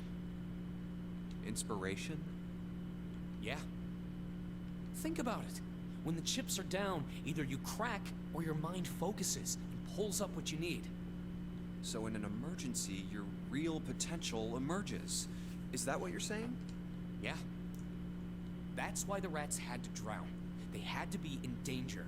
There had to be an emergency for inspiration to emerge. Oh. Junpei suddenly felt cold. The back of his head was aching, and his stomach felt strange. Okay, we have it. Is that it? We do. All right, we'll move to here, which is the cargo room, which is the first part. So, just gotta find whatever conversation comes up, and we're good. So.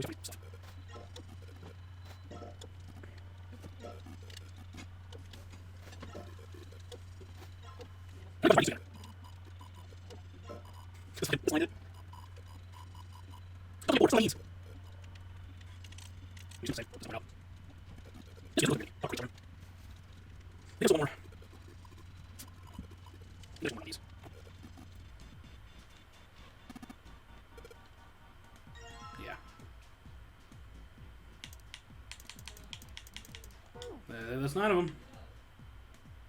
Now we just... You know which card goes in which box, yes? Yeah. You just match our numbers to the number, then you pop the corresponding card. So for instance, the card with the picture of A, the card with the picture of Snake. Oh, I see. Huh?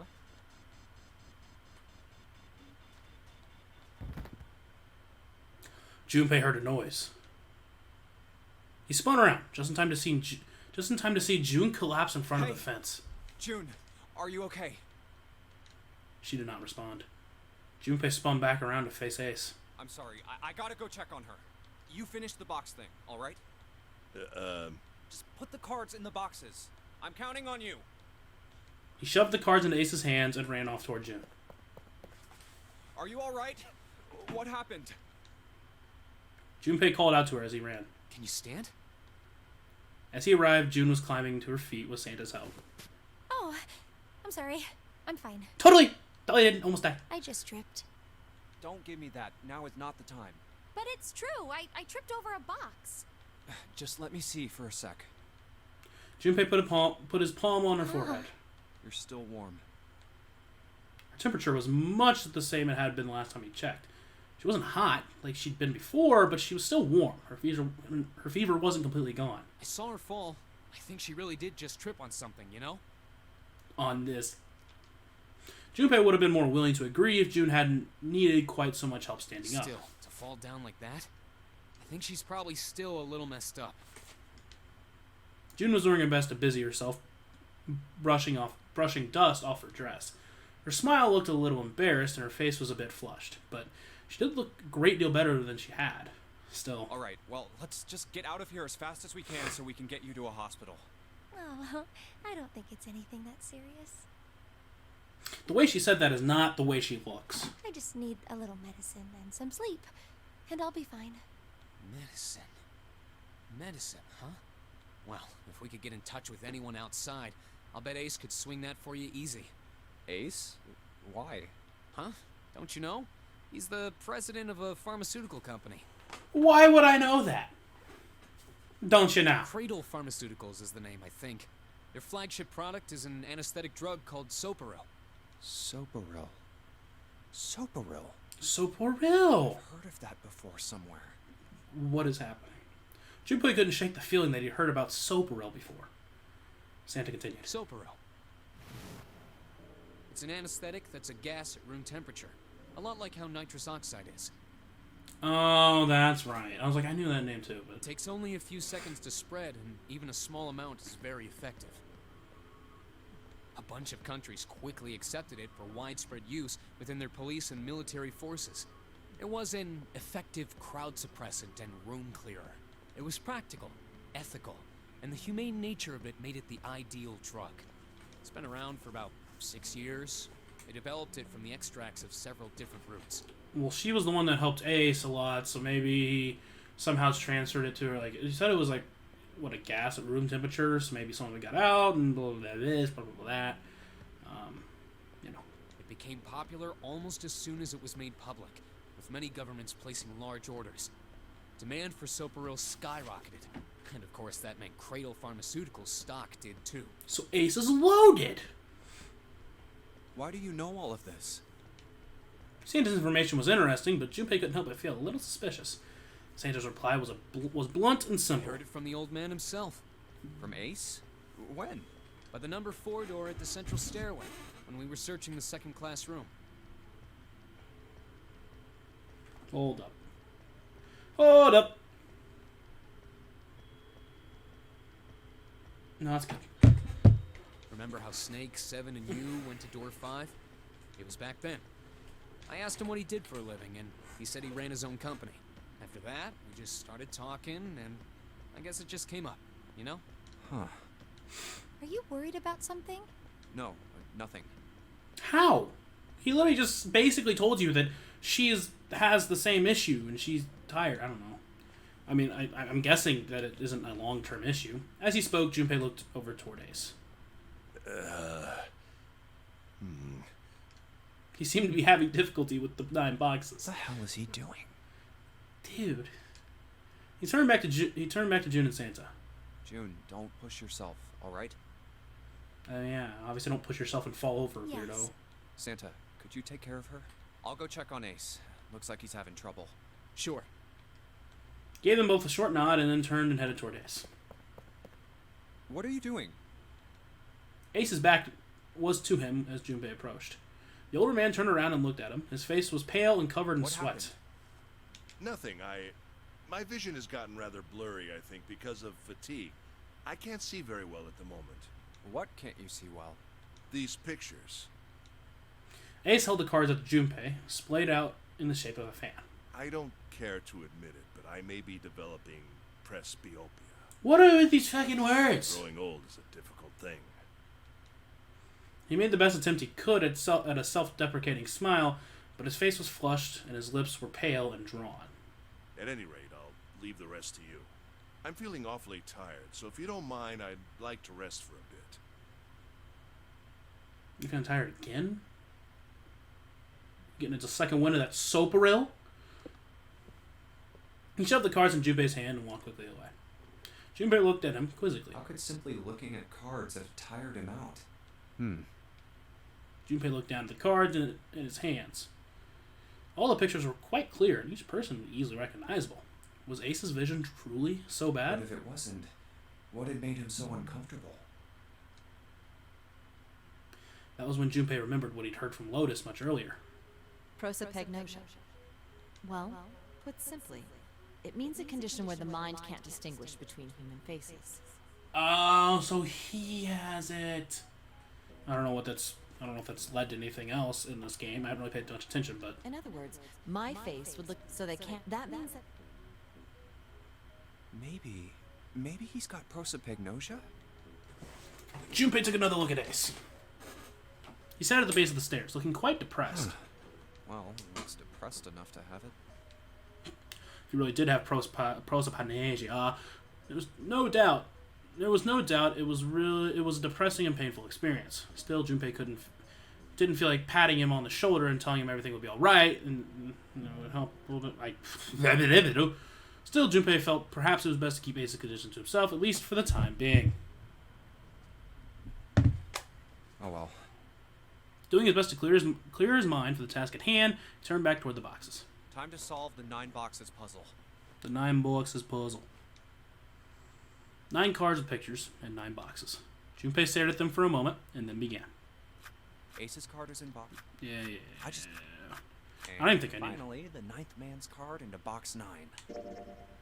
We're good. Oh, we're good!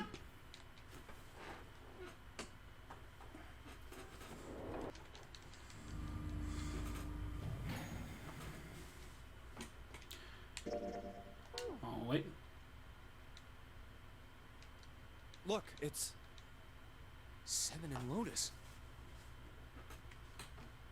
They didn't look happy.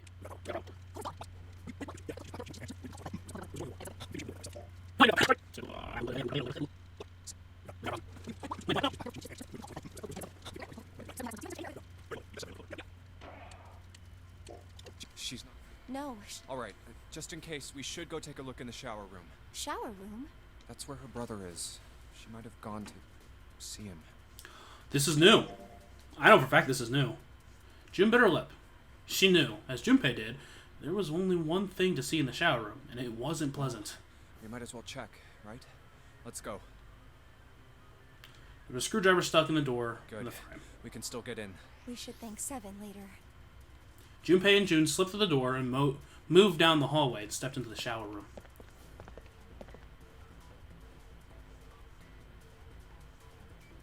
No luck. Yeah, I don't think she's here. June's voice was faint. She placed her hands over her mouth. Her face looked a little green. Really? That's weird. That's just not natural. I don't care what's going on. The smell is horrible. The stench in the room was almost unbearable. It had grown far more unpleasant since their last visit. If Junpei hadn't eaten lunch, he would have had difficulty retaining it. He wanted to leave the room as soon as possible, but he had to be sure. And the only way to be sure was to check the other side of the divider. Let's check the back, just to be sure. June offered no resistance and nodded weakly to Junpei as he headed around the divider. He stepped at the corner and turned his head. LR. No, she's not here. Was that there the first time we saw it? I don't remember. As he expected, Clover was nowhere to be seen. The only thing on the other side of the divider was a dead body laying in a reddish-brown puddle of drying blood. Snake. Snake! It wasn't really Snake, though. Where did your sister go? As we said at the beginning, it definitely wasn't Snake. Again, that calls into question the validity of 9 dying, But I've questioned that from the beginning, and again, I just don't really know what that would lead to. So, Junpei whispered to what was once Snake. It wasn't Snake. He asked rhetorically, of course, as there was no way he'd get an answer. He gave a deep Such sigh. a horrible way to go. The skull shattered, the left arm's hideously twisted. Oh, he's gonna know. Wait, He's gonna know! The bright white of the ulna was clearly visible through the remains of skin and muscle. Bright white. Ulna. bones. Bones! The pieces fell into place. Junpei remembered something that Clover had told him in the laboratory. My brother's yeah. Of course. Of course. Why didn't I realize it earlier? Clover had told Junpei that Snake's left arm was prosthetic. But the left arm of the corpse beyond the divider was quite clearly a real human arm, or at least it had been once. That meant the corpse. Jumpy? June's unsure voice at Junpei's suddenly strange behavior drew attention back to her. Sorry for making you wait. Let's go.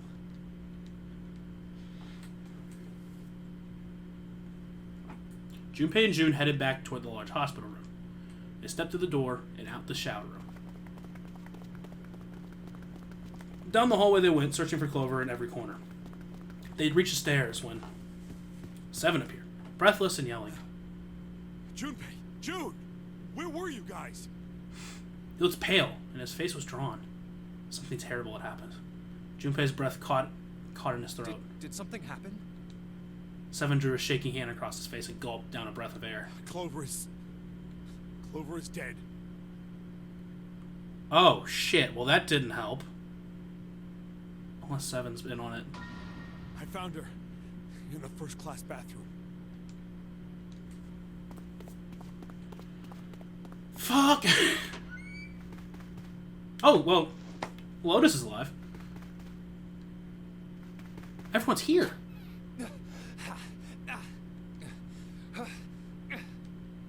All sound ceased for Junpei. The world was an empty, muffled expanse. Then he began to hear his own breathing. Fuck! Clover and Snake are easily my two favorite characters outside of June and me. I guess. I don't know. June's mouth moved, but he heard nothing. Ah! She tried once more, and then her energy was gone. She collapsed against the wall. He could have helped her, but he hadn't. Oh, you're talking about Clover. I thought you were talking about June. I was like, dick. Now she was dead. She stood there, frozen in place. Clover. Why? Why did this happen? He forced his body to move. Every step felt like another nail pounded into his heart. Finally, he was in front of her. Hold on. What numbers do we have? Is there still 6 of us left? I bet they equal to 9 somehow.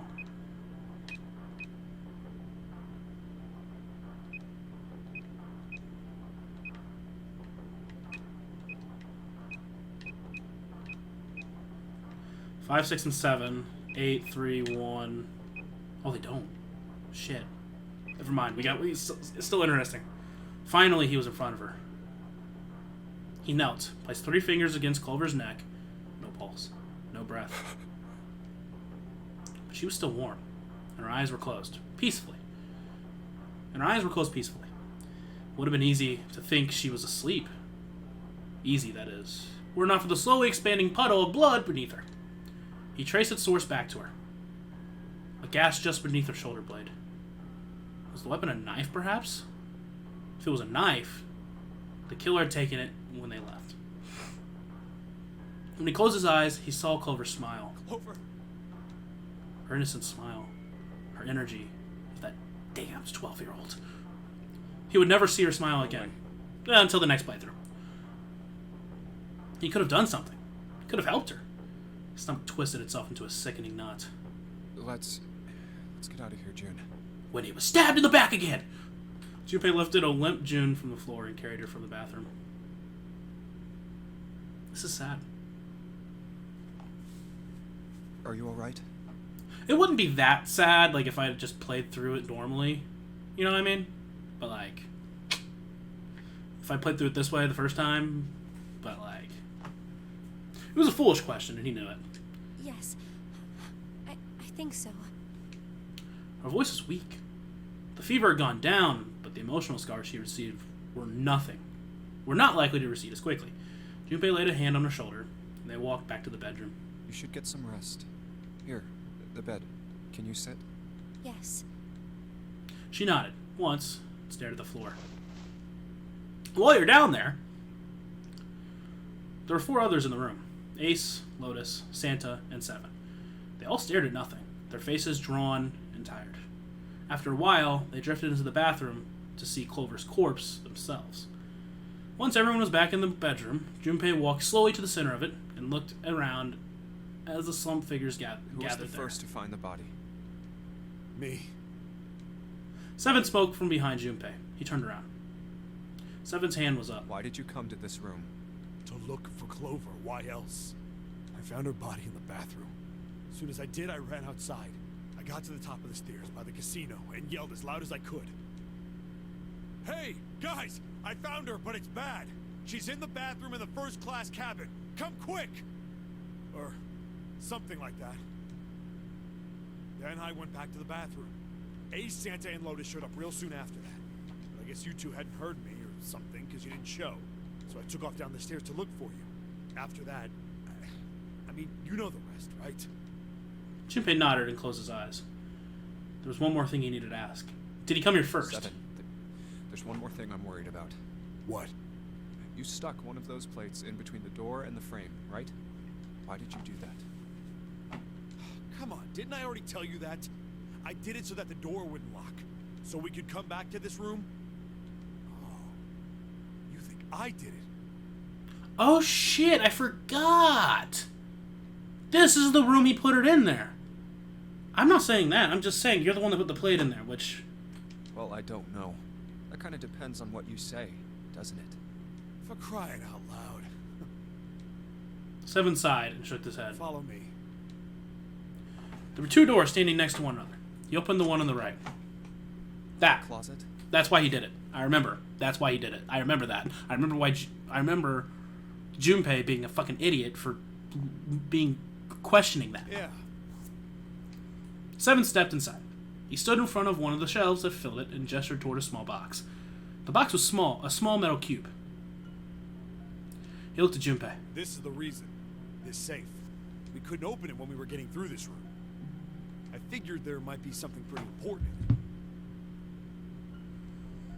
it. But also the chances for dying in here are very I weird. couldn't stop thinking about it. I figured eventually we might figure out what the numbers are for the safe. And if we did, I didn't want to screw around with door 5 again. So I put the plate in the exit door so we could get back in that way. You get it now? Yeah. Yeah. I always knew that. I just forgot for a second. Junpei nodded and looked at the safe. He grabbed the handle and shook it. Figured it wouldn't open. It was as locked as it had been when Seven found it. Huh? There's one change, This however. is Just underneath the safe was a pile of fine reddish-brown powder. rust. Junpei stared at it, considering. If there's rust here, that means... Has someone opened the safe? Junpei left the closet. Seven followed him back to the bedroom. Huh? It was cold and quiet. No one spoke. They sat, frozen in place by shock and grief and fatigue. The room felt tiny and oppressive, and the thick metallic smell of blood filled the room. Junpei turned and headed for the living room. Anything to get out of there. Maybe there's another clue. Anything that might lead us to discover who stabbed Clover. As quickly as they could, they searched around and under the beds and around the corners and through the bin and out the woods. His eyes caught on the door. The door that led to the passageway of door number 5. Behind this door. The ninth man's body is behind there. Maybe I should have another look at it, just in case. Quietly, he pushed open the door. Ugh. Also, yeah, the ninth man doesn't really affect the game, does he? Ninth man can go into door number 9 whenever he wants, with whatever group. The smell hit him like a blow to the face. Oh, the hell. This smell is... I mean, not exactly with everyone, but pretty much with anyone. His lung contracted, unwilling to inhale such fetid air. Acid boiled up from the base of his stomach, churning what little food there was into a violet froth. It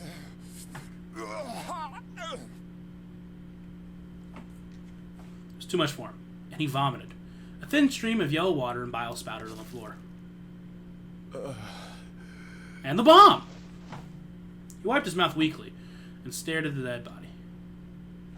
Chunks of torn flesh lay an arc around the body. What remained of intestines had slid on the floor. The pool of blood framed the half dried, taking texture unlike the negative, side up. On the floor next to the broken mass of the man's head lay his glasses, cracks spidering across the lenses. The blood stain near them had already dried, the scabs on the floor. Wait, That was when he noticed. it's gone. Yeah, but what does the number 9 key give you? It gives you nothing for number 9. It just adds 9. So, like, if your number is 6, it's already going to be 6, right? Okay, so let's do 2, 3, 4.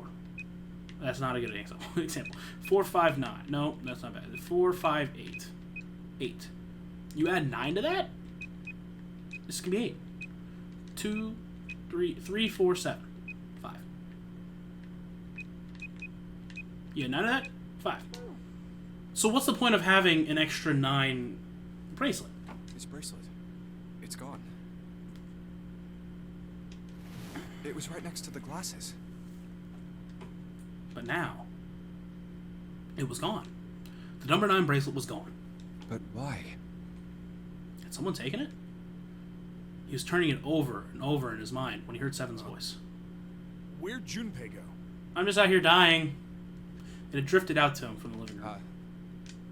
Junpei walked slowly out of the hallway. Out of the hallway. Oh, there you are. Were you looking for something in the hallway?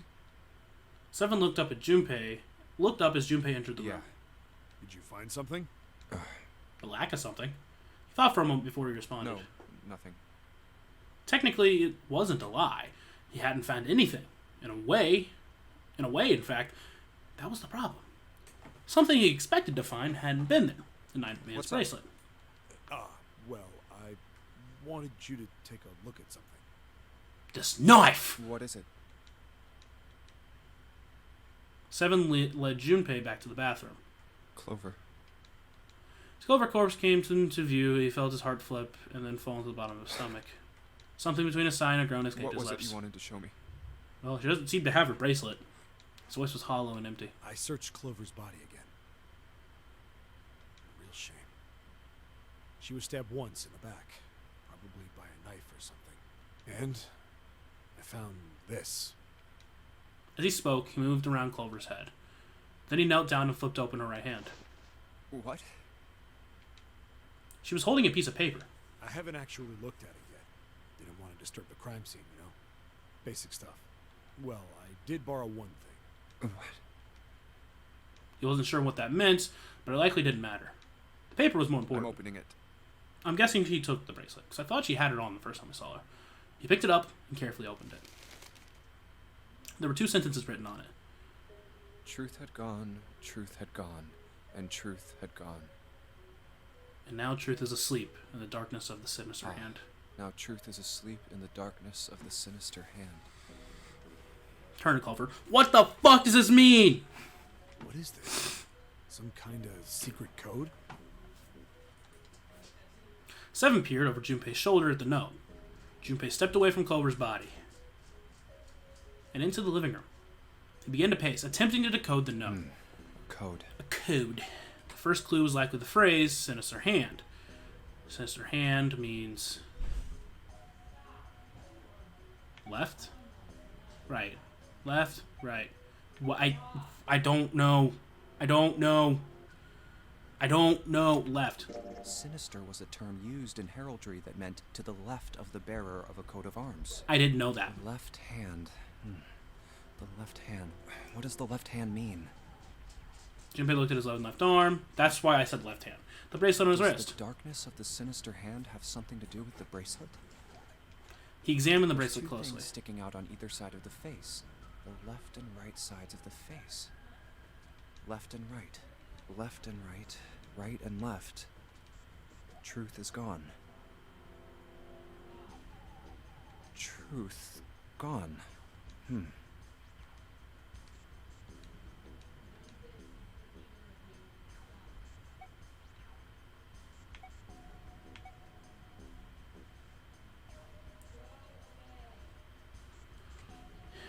Yeah, it's truth. What else could gone and truth mean? Truth, of course, means something that is correct, something that's fact. In other words, something that is right. You could then safely assume that gone means left. Truth is asleep in the darkness of the sinister hand. So right. After all, after someone left, they were gone. But in this case, they clearly refer to their directional homonyms. Then truth equals right, and gone equals left. So right had left, right had left, right had left. Maybe had is and. So right, left, right, left, right, left. Now right is asleep in the poem. The left hand? The left and right of the bracelet. These two things sticking out. So if I... Right, left, right, left, right, left.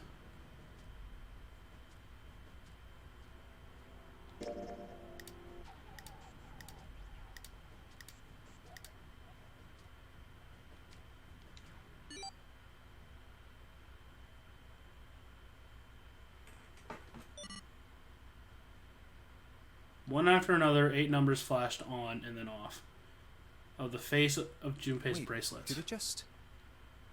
He checked one more time to be sure. 1, 4, 3, 8, 3, 4, 2, 1. What? 1, 4, 3, 8, 3, 4, 2, 1. Hey, what are those numbers? Junpei didn't answer. He couldn't answer. He had no idea what they were either. Besides, he was sure he would forget the numbers and the order they came in if he said anything. 1, 4, 3, 8, 3, 4, 2, 1. Muttering the numbers to himself over and over, Junpei headed toward the bedroom. 1, 4, 3, 8, 3, 4, 2, 1. But, well, I guess this is important. I guess this is like the most important thing. 1, 4, 3, 8, 3, 4, 2, 1. Yeah. 1, 4, 3. Yeah, I got it. I know where it's going 1, for. 4, Before long, he found himself at the safe again. This lock was the only device he could think of that required a sentence of numbers such as the ones he just discovered. Besides, someone had opened the safe at least once already. Had Culver come to the bedroom and opened it? Junpei slowly dialed in the numbers the bracelet had given him. 1 to the right. 4 and... Oh.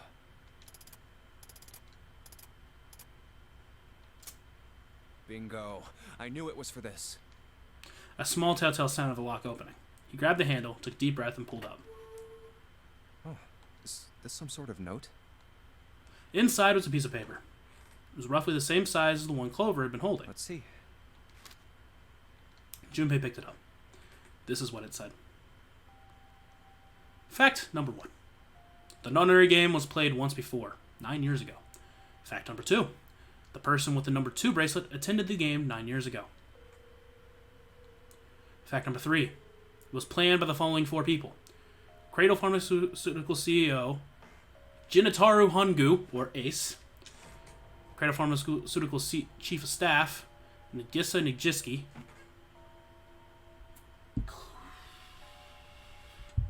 Lotus? I would assume. Cradle Pharmaceuticals R&D Supervisor Teruyuki Kubota. Majority shareholder in Cradle Pharmaceuticals Kagachiki Mushiadu.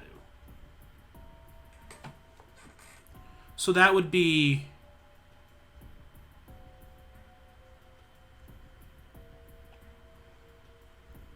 Obviously, 7 has to be one of them. Probably Kagachiki? Kajachika, or I guess he could be R&D supervisor. One of them had to have been Lotus. I think Nagisha's the only girl's name. I could be wrong. I could be way wrong. Genitaro was obviously CEO because we knew Ace was the CEO. And then... who's the other one?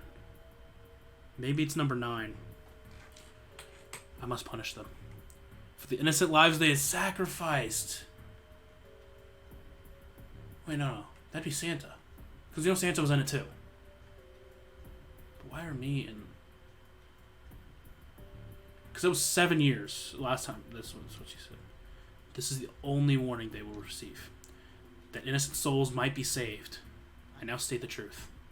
0. I mean, Santa's it, right? Because 2 people that participated in it last time are here. The 4 people, so that's 6. Me and June, that's 8. He's 9. He's the last one. And we know he had the gun last time, which I don't know why.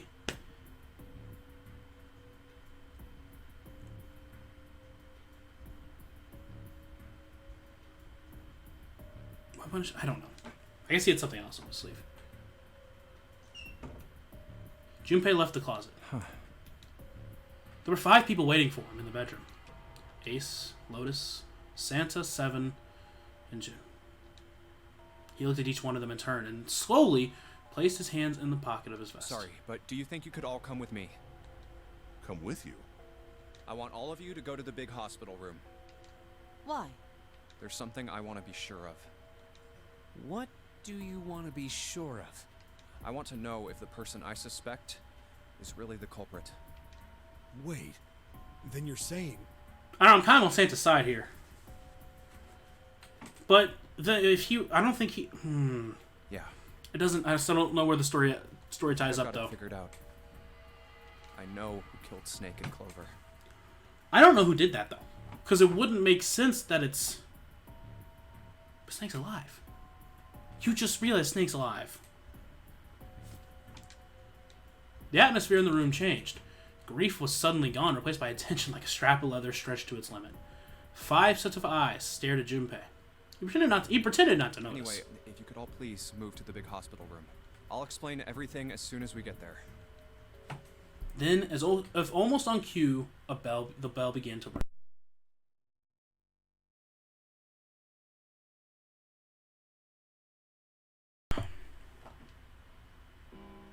They all heard it.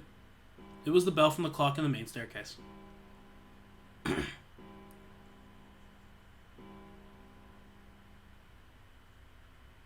5 o'clock.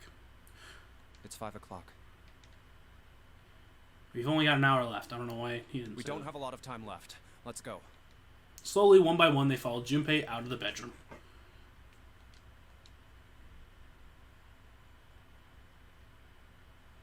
Actually, before we get started, I was hoping you could do something for me. Everybody shut the fuck up, get on the ground! I'm actually not thinking, there's also one more dead dude that we know about. So maybe 7 isn't involved in it at all. I would think 7 wouldn't be. I don't know what 7's involved. I don't know what 7 is, who 7 is, though. Unless the dead guy is the real guy. Ooh, that's possible. He could actually be 0. I don't know what would have led to him dying, but... Junpei stopped in front of door number 3 and turned Ace, around. 7, and Lotus, could you please place your palms on the red? Hmm? Huh? Why? If we need to get to the shower room, why don't we just... No, we're not going inside. Once you've authenticated, step away from the door. Why? Please, just do it. Or perhaps you don't want to know who killed Snake and Clover. Junpei's implication was clear, and 7 understood perfectly. Fine. What about you, Ace? Lotus? Very well. Sure.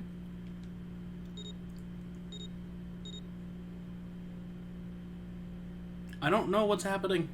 I'm gonna be real with you, I don't know what's happening. Quickly, they pressed the palms on the red. Once they had finished, they stepped away from the door as Junpei instructed.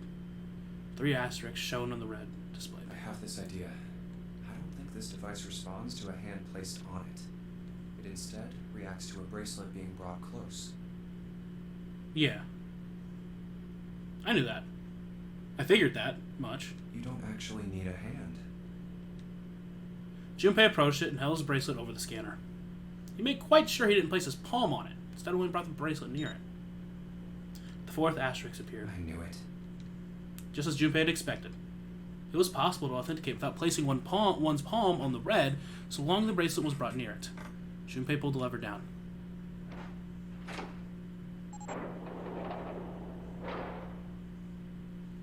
Door 3 opened, like a hungry mouth. 9 long seconds passed. And the door shut unfed. Junpei walked slowly back toward the others who were waiting some distance from the door, talking to one another. Santa and June had joined them as well. Huh? It looked as though they hadn't found a chance to break into the conversation yet. As Junpei approached, they turned to look at him. Curiosity plain on their faces. Before long, the other three did as well. What was that about? How should I know? Clearly, they were all expecting some answers. Thanks. I appreciate your cooperation. Clearly, they'd hoped for something more forthcoming. He continued. By the way, Ace, would you mind if I asked you something? What is it? Do you know who I am? What? What kind of question? Just answer it, please. Who am I? You're Junpei, of course. Who else would you be? Unfortunately, that's the wrong answer. Actually, I'm Santa. What?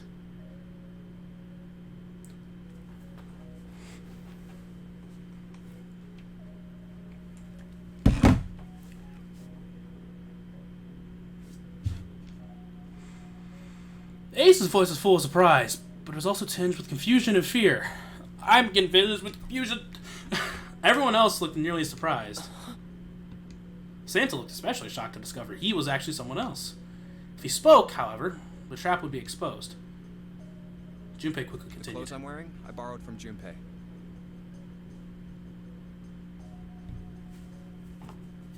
Oh, because he has prosophagia. And the Oh. clothes he's wearing are mine. We had a little swap. That's ridiculous. Impossible. So, you're saying I'm not Santa?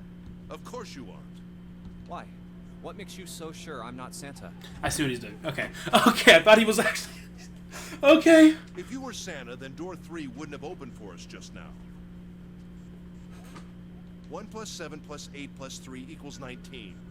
1 plus 9 would be 10. The digital route would be 1. But the 4 of us just opened door 3. You can't possibly be Santa. Your bracelet number isn't 3. It's 5, right?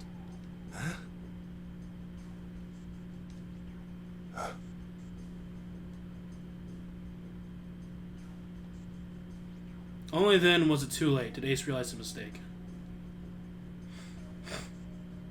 He set his jaw and glared at You're Junpei. exactly right.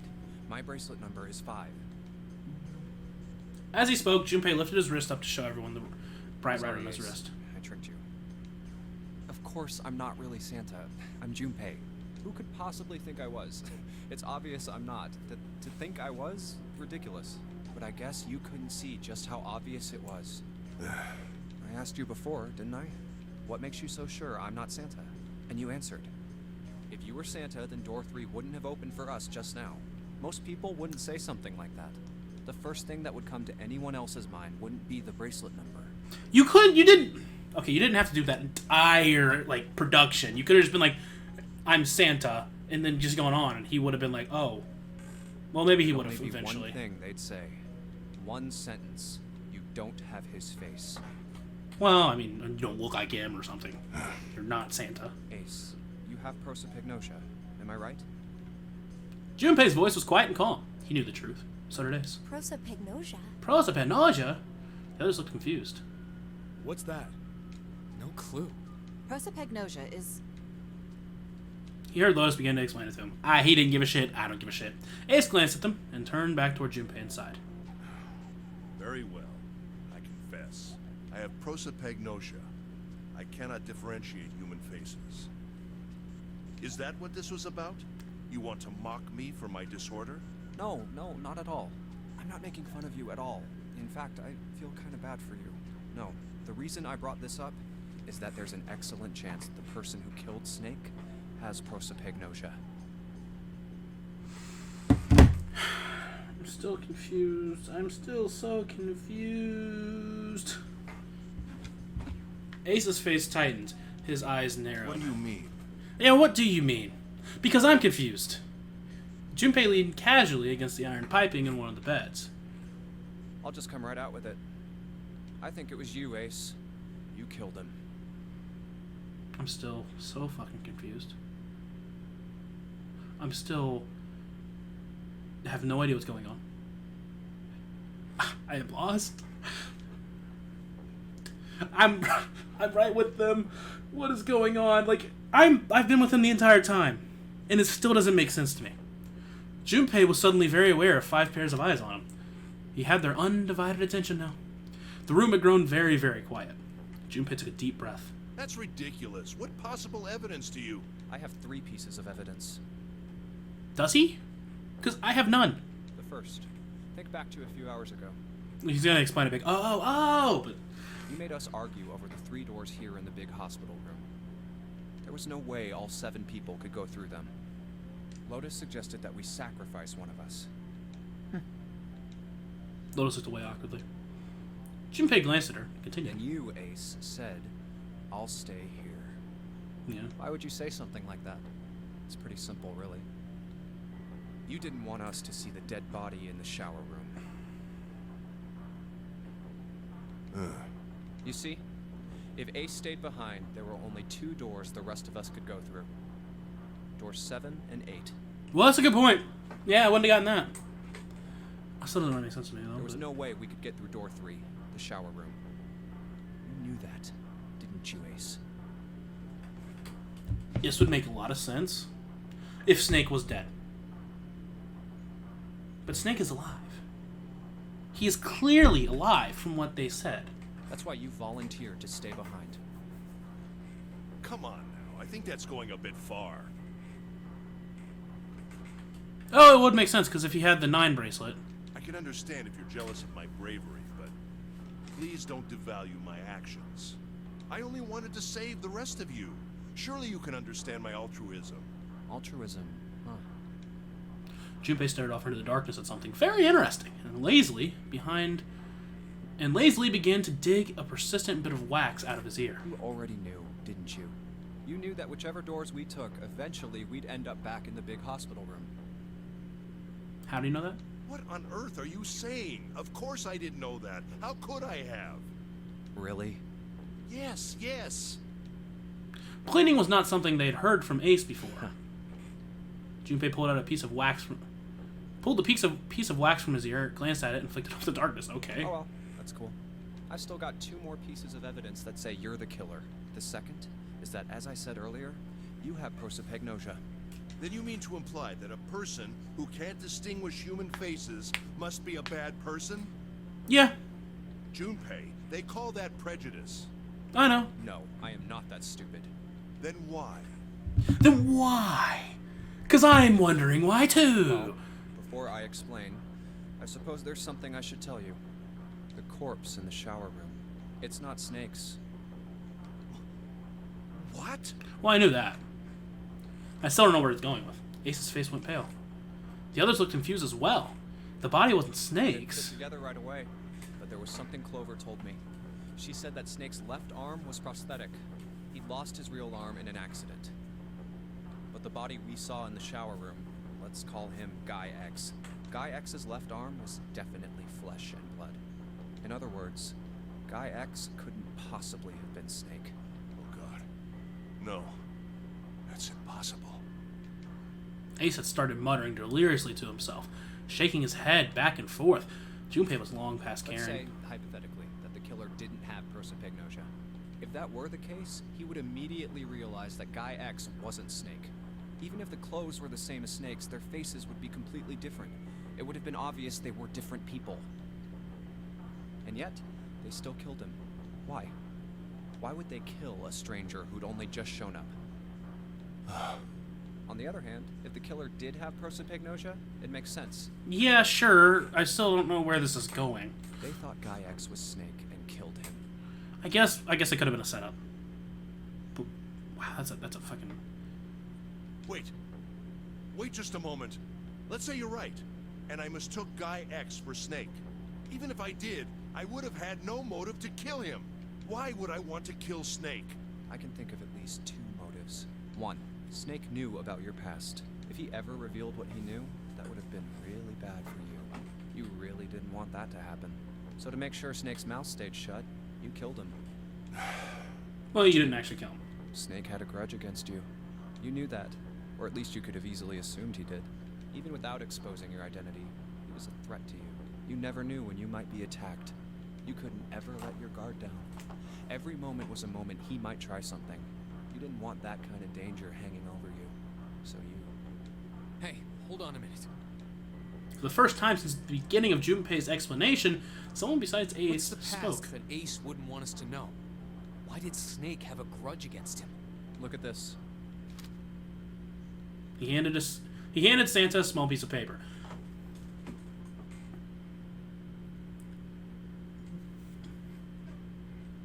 Are we just going to assume this is true? I'm just saying, are we going to assume this is true?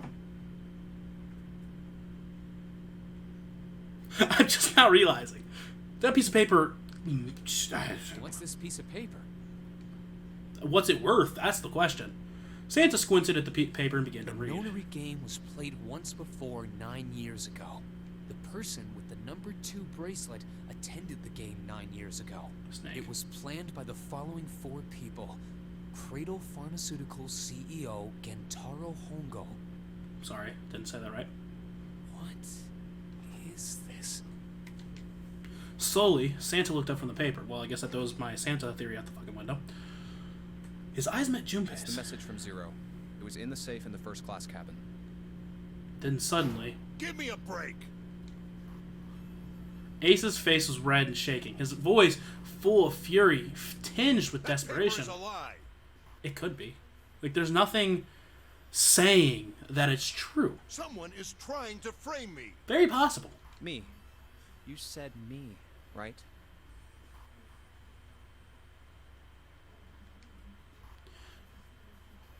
Yeah.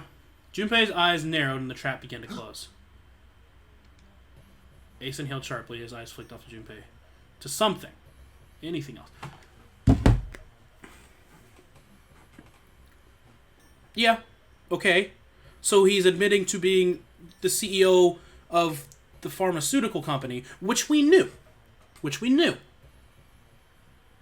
That's not something... We're not learning anything new. Doesn't that mean you're admitting you're Hongo, the CEO of Cradle Pharmaceuticals? Again, it's not saying that the paper is true. Or am I mistaken? It was as though a switch had been flipped.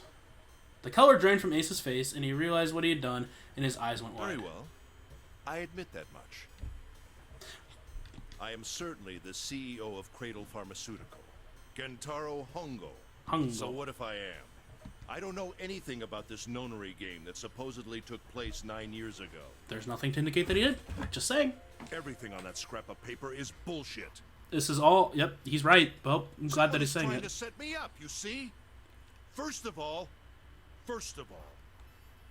Ace stammered as he tried desperately to work himself to a more tenable position. Junpei, you're claiming I did this all by myself. Think that over, all right? How could I have killed Snake all by myself? Not Snake. It was Guy X. I don't care who it was. You said the killer put this other man into door 3, right? Yeah, maybe. Then I couldn't have possibly done that alone.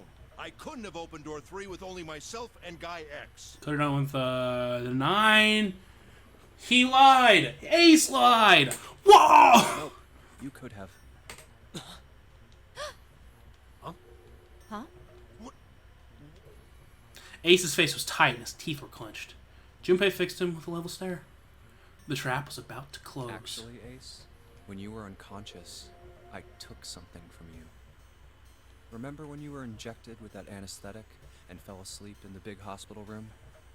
Oh, he didn't though. He didn't. Oh shit. Yeah, back then, I took this. Or did he? No! You couldn't have! Junpei put his hands into his pocket. Ace's right hand moved. Junpei I smiled. got you, Ace. Your right hand there tells me all I needed to know. You want to tell me what you were so worried about? What's in your pocket? Ace. It's the number 9 bracelet, isn't it? I don't know why you didn't put that back. Just saying. Ace, Guy X, and the 9th man's bracelet. That was all you needed to open door 3. 1 plus 2 plus 9 equals 12. 1 plus 2 equals 3. That's how you killed Guy X all by yourself, Ace. All you needed was the number 9 bracelet in your chest pocket. Ace lowered his hand from where it had stopped, halfway to his pocket. He looked down at the floor, his face hidden from Junpei. All he could see was the corner of Ace's mouth, twitching like a dying fish. If you want to play innocent, that's fine by me. Go ahead, tell me. I don't have the bracelet, if that's what you want to do. But if you could take off your coat and hand it to me, I'd really appreciate it. Otherwise, we'll have to take it from you by force. Right, 7? I just have a small thing. 8, 5, 1. That doesn't make 9. Okay. But with 4... Because he... 8, 5, 4, 1...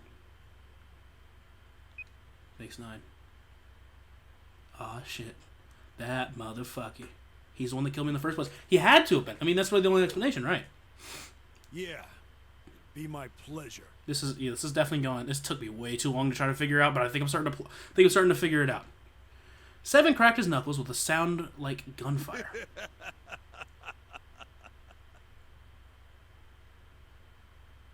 Your face did not make that.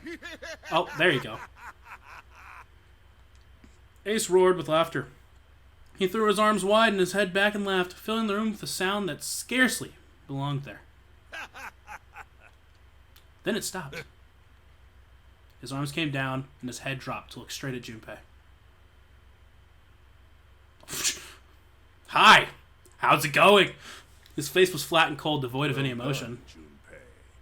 As you so correctly deduced, I have the number 9 bracelet. I retrieved it while we were searching for the missing hardware for the Red. I left the room I was supposed to search and headed to the first-class cabin on B-deck. His voice showed no emotion, no sense of remorse or interest. It was almost bored, as though he were reciting an especially dull corporate letter. My purpose was to obtain the number 9 bracelet. 9 is a potent ally in the nonary game. Adding 9 to any set of numbers won't alter the digital root. That's fair. I guess that is true. I guess you didn't mean... Yeah, well...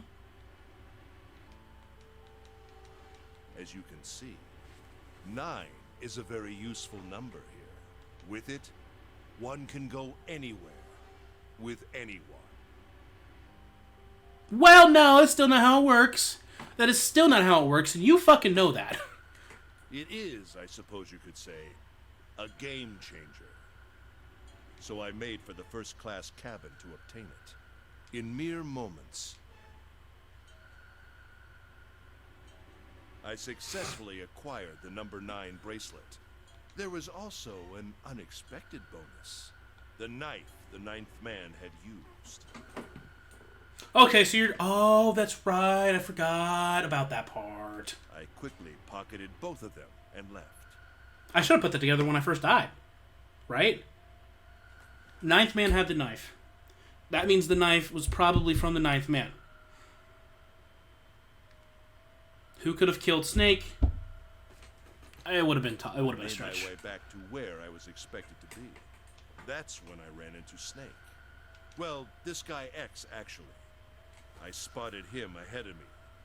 He was heading for the large hospital room and hadn't noticed me. So you killed Clover for no goddamn reason, you fucking monster. The man wearing Snake's clothes arrived at door 3. When he stopped, I walked up behind him and called out, "Snake." He turned around. He said nothing. His mouth simply hung half open. He seemed dazed somehow, almost like a man half asleep.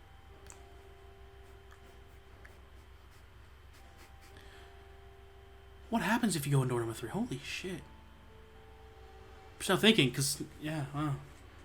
Perhaps he had been drugged. It wasn't important. I tend to gloss over little things like that. I was certain that man was Snake.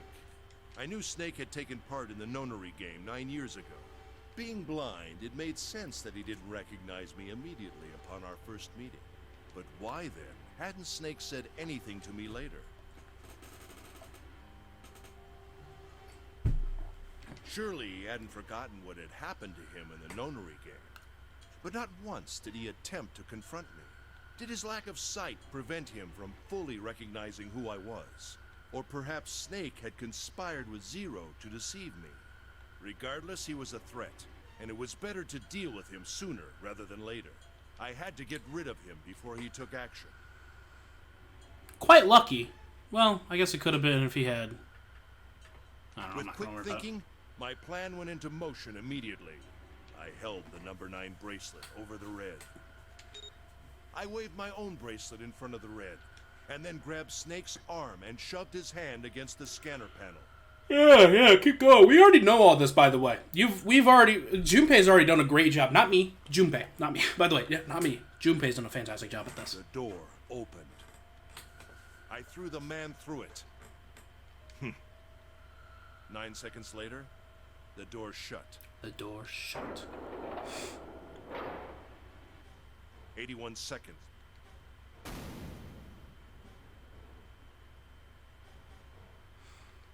The man inside the door passed away. Yeah, he did. After that, He surely did pass I away. returned to my post as though nothing had happened. After conducting my own search, I returned to the large hospital room when the 1 a.m. bell rang. It is hot in here. Ace's eyes were cold and his cheeks were hollow and pallid. When he spoke, only his lips and tongue moved. The rest of his face was eerily still. Junpei glared at Ace. Good. Okay. He took a deep breath and thought about the next question he had to ask. He didn't want to. He knew what the answer would be. He just didn't want to hear it. Junpei swallowed, Ace. then spoke. Did you kill Clover? Yes. Son of a bitch! Why?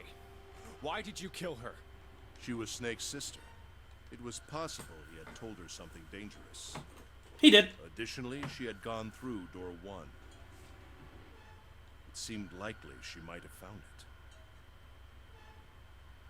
What was door 1 again? Oh, that's right. That's something I didn't really think about. Found what?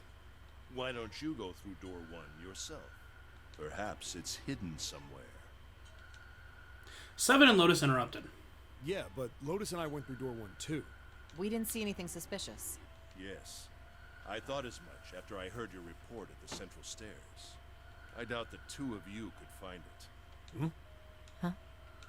But perhaps Clover was different. Perhaps she had found it. I was, therefore, desperate to find her. And at last I did, in the first-class cabin. I spoke very calmly. Did you see it? See what? Don't act as if you don't understand. You were in the captain's quarters, weren't you? Uh-huh. What are you talking about? Very well. By the way, what are you doing here, Clover? What? Nothing. There's blood on your shoes. It looks fresh. Did you go take a look at the 9th man's corpse? I see. Your silence suggests that you noticed. You saw something, didn't you? You saw that his bracelet was gone. No! Clover ran. She made for the exit, but Ace stood in her way. You aren't going anywhere. This is just brutal! He caught her by the collar, and she passed. As she passed. Caught her by the collar, and she passed away. It was really weird. It's like he didn't actually really kill her. He just kind of grabbed her, and she just died. Like, I don't know. I really didn't blame Ace for that. And threw her on the floor hard. You're staying here. No! She leapt back and darted past him into the hallway. Ace followed at a run. Don't you run, little girl. He was faster.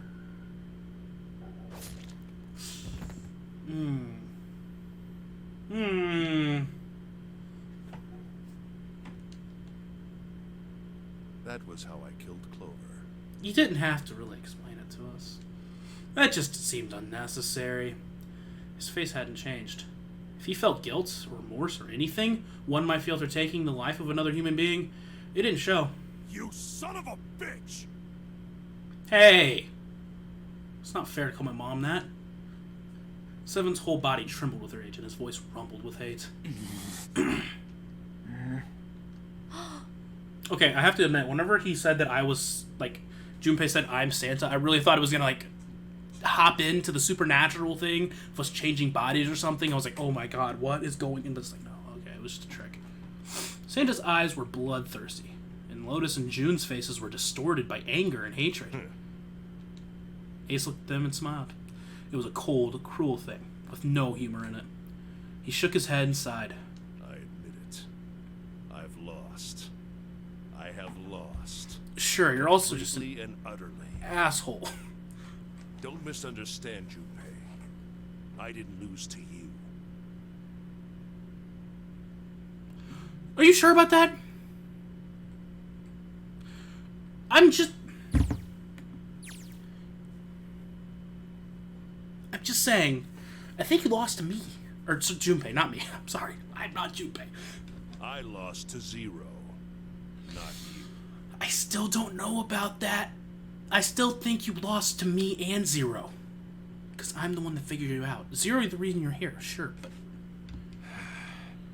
Honestly, though, if I'm Junpei, it's like, I don't give a shit who you lost to. You lost, you're a fucking asshole, and I can't wait to see... I hope they throw you in a prison, under the cell, and you rot there, but you don't die. You live forever, under the cell, stuck. In fact... I'm just so happy. I'm just filled with hope. Hope that there is a God somewhere. Because if there's a God, you will rot in hell forever. And that would fill me with so much joy. I'm rather disgusted with myself for falling into such a simple trap. Maybe I'm Zero. You ever thought about that? Fool. You ever thought about that? Maybe I'm Zero. And it was a trap. Make no mistake. I was trapped and manipulated by Zero. Again, I don't give a shit. The man I killed in the shower room? If he wasn't Snake, then I have no idea who he was. Good for you. But he was wearing Snake's clothes. And that was no coincidence. Yeah. But who figured it out? He had also been injected with something that reduced his cognition and prevented him from identifying himself or resisting me. Okay. And we can't forget the components that were removed from the Red before we arrived. Okay. I have no doubt that Zero planned all of this. Good for him. Zero made sure I would kill that man. Good for him. It follows, of course, that Zero knew everything I would do. That I would try to take the number 9 bracelet. That I would try to kill Snake. Everything. Good for him. Suddenly, Junpei remembered the paper he'd found in the safe. He remembered the last words Zero had written on it. I must punish them for the innocent lives they sacrificed. This is the only warning they will receive. That innocent souls might be saved.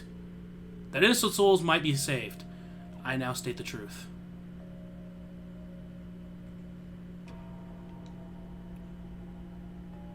And he remembered the other words. Words he'd heard from Clover. I think Zero is one of us. One of us. One of us. One of us.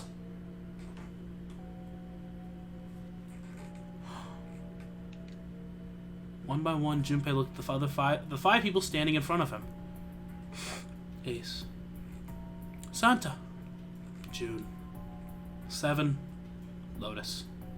Zero is one of us. One of us. One of us. I'm guessing one of the people is Guy X. The other person is the captain. Maybe Lotus and 7 are random. Maybe they're married. Honestly, they're probably married. But, well, no, because Lotus remembers. I don't know. Wait, there's one more person. Snake. The man who died in the shower room isn't Snake. That means he's almost certainly still alive. Maybe Snake is Zero. Maybe he made Guy X wear his clothes so that we'd all think he was dead. That tracks. Or Snake now. What if he's off somewhere laughing at us? If he is Zero, he must have been lying to us about everything else. Also, Clover's dead. No, that doesn't track. There's no way. There's no way he would have let Clover die. There's no way. There is no way in hell. He can't be. Watching us. Can't be Zero.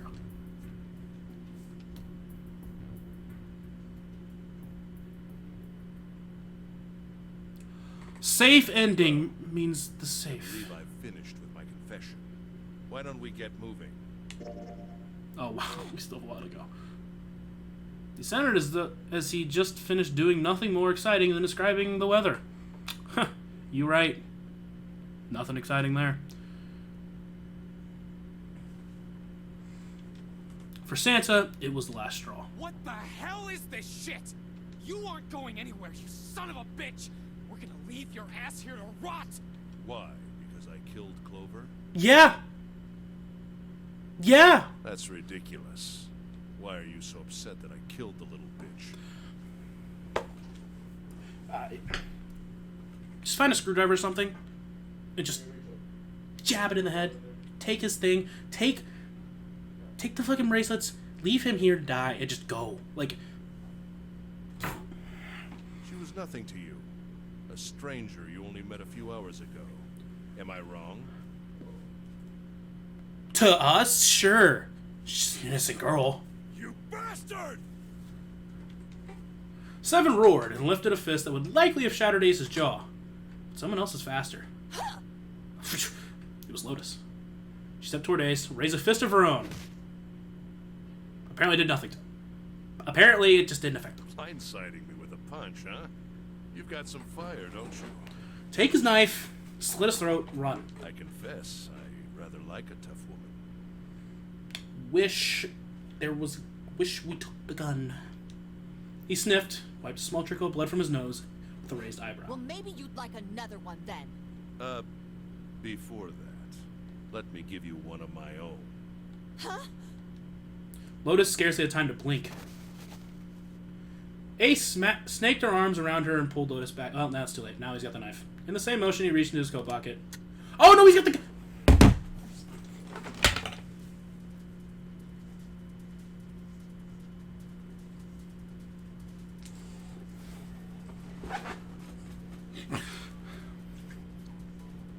No shit, it was a gun. Alright, next time I tell you to take the gun, you take the fucking gun. Because you know what would have stopped all this? You have the gun. You shoot him, you take his bracelet, we go away. I don't care at this point.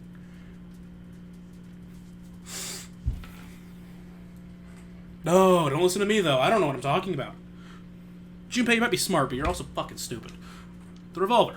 Almost lazily, he tilted his appointed If Lotus. any of you so much as blink, I won't hesitate to pull this trigger. I've already killed 3 people. Don't think I'm not ready to make it 4. So did he kill the captain too? 3 people? What do you mean? Very well. Let me take this opportunity to illuminate you. Oh, wait, the girl from the non-honorary game. Well, okay, that's not... The person who killed the 9th man was me. Oh, yeah, no, that's right. I knew that, actually. I don't know why I forgot about that. Although I suppose, to be more accurate, I encouraged him to get himself killed. Yeah, I knew that. While we were examining the main staircase, he came to me and told me his name. I recognized it at once, so I gave him a little push. Just a little white lie. It seems the settings for the dead were altered. Now it only requires a single person to deactivate the detonator in the bracelet. Investigate what's beyond door 5.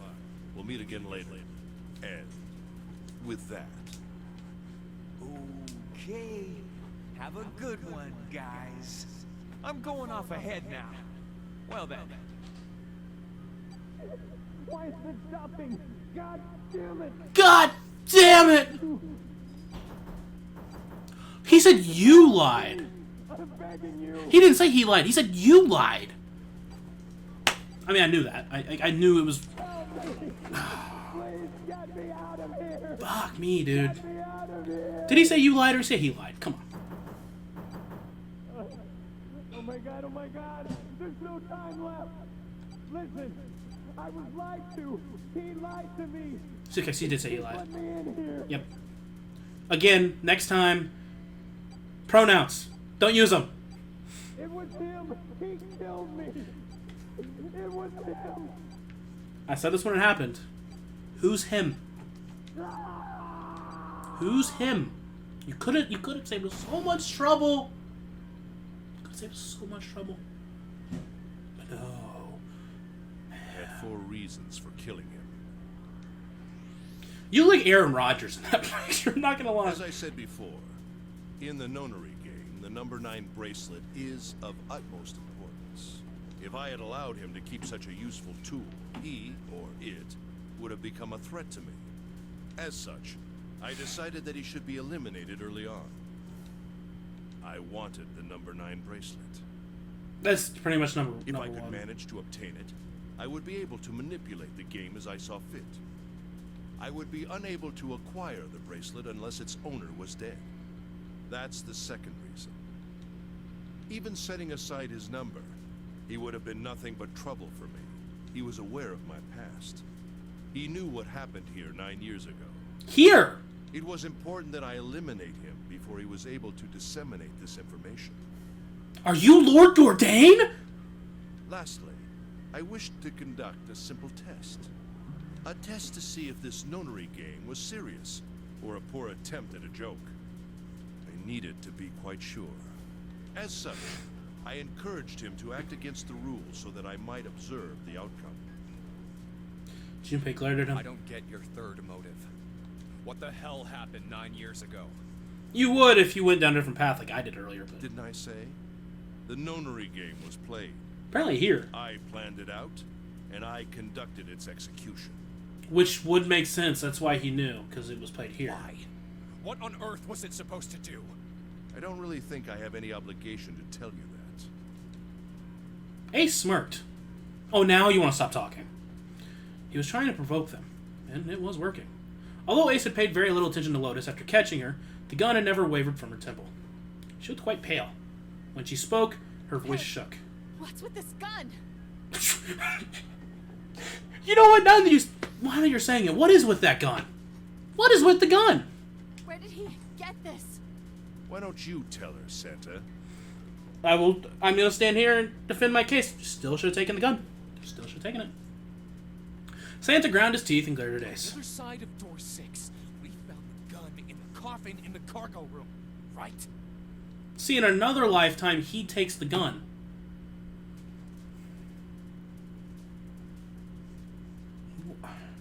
Why didn't he take it in this lifetime? What changed? Maybe it was me. Oh. Bastard must have grabbed it when we weren't looking. Indeed, I did. That was a pretty serious mistake, you know. I called that from the beginning. I'm just saying you intended to leave it behind. Ace laughed, a short, derisive snort, and gave Junpei a sickeningly pity look. Also, derisive. I think Santa used the same thing. Well, there isn't much time left. I'll be off then. Shit. That's why he took Lotus. 7, 6, 5, 3. Yeah. Yep. Wait. No, that's not gonna fix it. 6, 5, 4, 3. It's not gonna fix it. Unfortunately. Well, where are you going? Do I really need to explain? I had assumed it would be obvious. I have the number 9 bracelet, and now I have Lotus. Wasn't there a door with a 9 on it in the room that looked like a church? That's where you're going, isn't it? And how do you know that? Santa told me about it while we were looking for Clover. I see. Well, you are correct. That is my destination. But now I must say goodbye to all of you. Ah, and please, don't forget my warning. Move and I'll pull the trigger. I don't need her alive to open the door, you As he spoke, Ace began backing toward the door, practically dragging Lotus behind him. Shit. He's getting away! We can't risk it. Junpei, Santa, June, and Seven stood frozen. Ace had the face of a man had gone mad. A man gone mad. I guess he just needed Lotus's bracelet, and he just killed me because I was there. They had no doubt he would pull the trigger. Ace had reached the exit. Now, Lotus, open the door for me if you would. He forced Lotus to open it and turned and addressed them once more. Then he stepped through the door. I'm just gonna say this right now. He's probably gonna kill Lotus once they get out. And if I'm Lotus, I'm probably assuming that, and I'm probably gonna at least try to make a move if possible. Oh, it fell shut. In the blink of an eye, they were gone. Damn it! As soon as Ace and Lotus were gone, Junpei and the others leapt for the door in pursuit of Ace. But as Junpei laid his hand on the doorknob, there was a noise behind them. He looked over his shoulder. June was kneeling at the floor, breathing heavily. Hey, June, what happened? Are you all right? Santa ran to June and wrapped his arms around her before she could collapse all the way. Jesus, you're burning up. Your fever's back. Are you okay? June's fever had returned. Again, for no apparent reason. Hold on. There's gotta be a way. So 7, 6, 5, 3.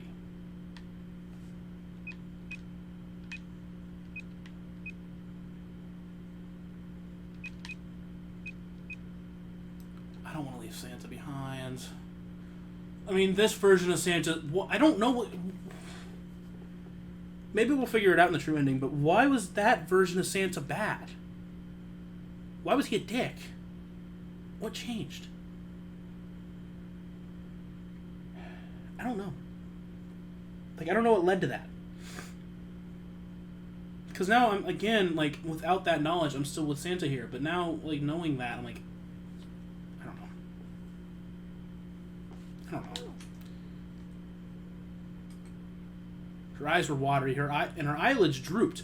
Her breath came in dry and shallow gasps. What about just like 3, 5, 7? No. It has to be me, 7, and June, I think. I'm okay. Really. I'm fine. You should be worrying about Lotus. She was breathing hard now. She could barely summon the strength to talk. Junpei was torn. He couldn't leave June alone in the state she was in, but every moment they waited, Ace was farther away, Lotus's life in his hands. What was Junpei supposed to do? June's eyes drifted towards Junpei. She managed to muster a weak smile. Don't worry about me. I just need a little rest. I'll be fine. Don't you remember? I just needed to rest a little bit last time. So please, please save Lotus. Think about what Ace has already done, Junpei. When he's got what he needs from Lotus, you really think he's just gonna let her walk away? Yeah, no, but I get that. I do. I get that. I get that. Why didn't you... Damn it. I don't know what they You guys can go on do. ahead. As soon as June starts feeling better, we'll follow you. Go! Junpei looked at June. She nodded once. She couldn't manage much more. But it was all the confirmation Junpei needed.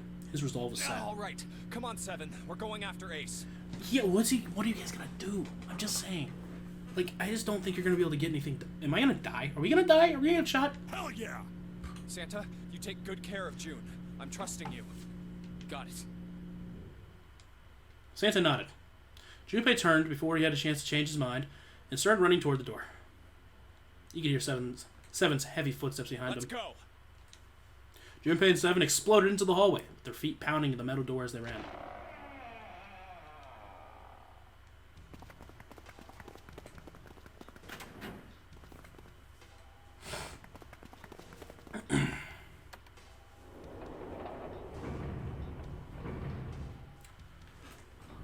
You know what I just realized? The reason why they're putting that into the mind, our mind. Hold on.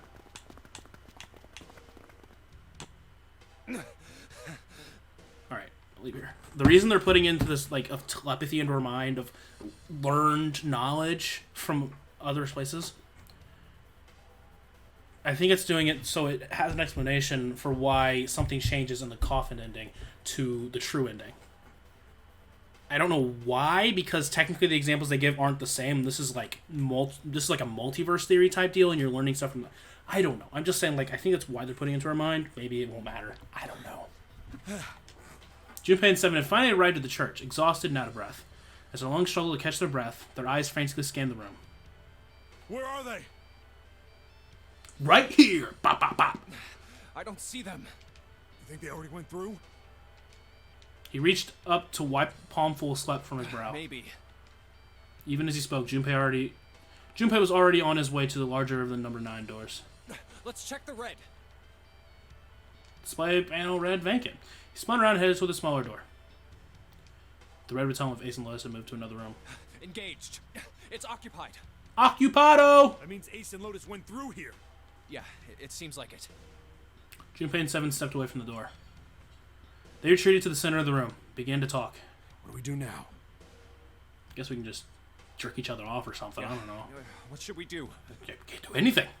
Well, the big door is still vacant, but... The two of us can't do anything with it. Yeah, not even counting how our digital route isn't 9.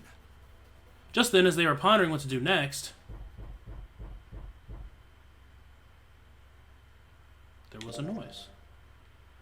It's not going to matter, but 2, 4, no, sorry, 2, 3, 5, 6, 7. 2, 2, 3, 5, 6, 7. Never mind. It doesn't matter. It really doesn't matter. I forget what I was about to say. Unless. Nah, that ain't it. What's that sound? A noise like someone hitting a thick wooden panel. Yeah, well, we already know this is... It must be Snake. Right? Junpei looked up, surprised. Seven followed suit, his hands jumping around the room, looking for the source of the sound.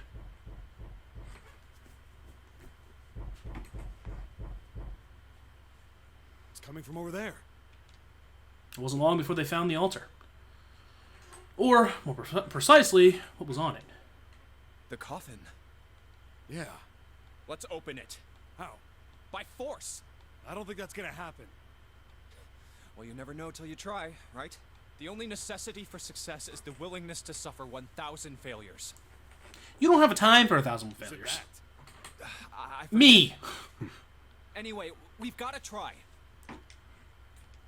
And Junpei and Seven leapt at the coffin. They grabbed hold of what purchase they could find, and they pulled.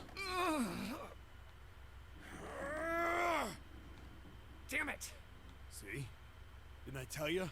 You're a bitch! If you could just pull it open, why would it have something like that? Seven pointed at a keypad on the side of the coffin. So unless I put in the right passcode, it's not gonna open. What about the 1 3 2 3 2 5 8 9 2 T 5 2 ta? In fact, as it continued, it only got louder and more forceful. What were they supposed to do, Junpei? There's some sort of clue somewhere. I don't think it is. You could try, though. I would try. They stood there for a few moments, staring at the coffin, and then Seven spoke. Hey, Junpei. I remember you mumbling about some weird numbers over by the bathroom in the first-class cabin. That's what I was saying. You got those numbers by solving the secret message Clover was holding, right? Truth had gone. Or something like that. Yo, where did she get that? Where did she find that? Yeah, that's right. What about it? Well, maybe that number's the passcode for this thing, too. Come on, that's impossible. Why? Those numbers were the code to unlock that safe. Okay. Yeah, but the person who set up that safe in this coffin is the same person, right? Zero set up both of these. Yeah, probably. Well, then they might have set the same passcode for both of them. That's ridiculous. Why? Why don't you just try it? I mean, it's not like you'll make things any worse. It'd just be a waste of time. There's no way they're the same number. Junpei, just fucking do How it. do you know that? Never know until you try. Yeah, the failure's The only close. necessity for success is the willingness to suffer 1,000 failures. Yeah. Who said that? You. Fine. He knelt down in front of the keypad and looked at it. Perhaps because he'd repeated so many times before, the numbers came easily to Junpei's mind. 438 3421. Quickly, he typed them in.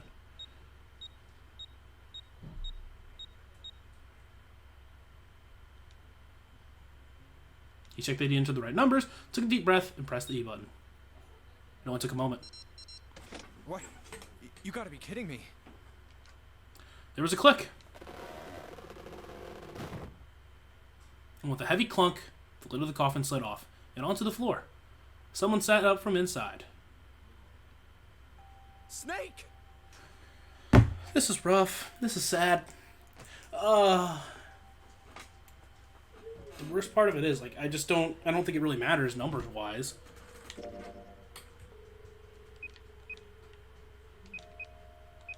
Oh, God. Oh, God!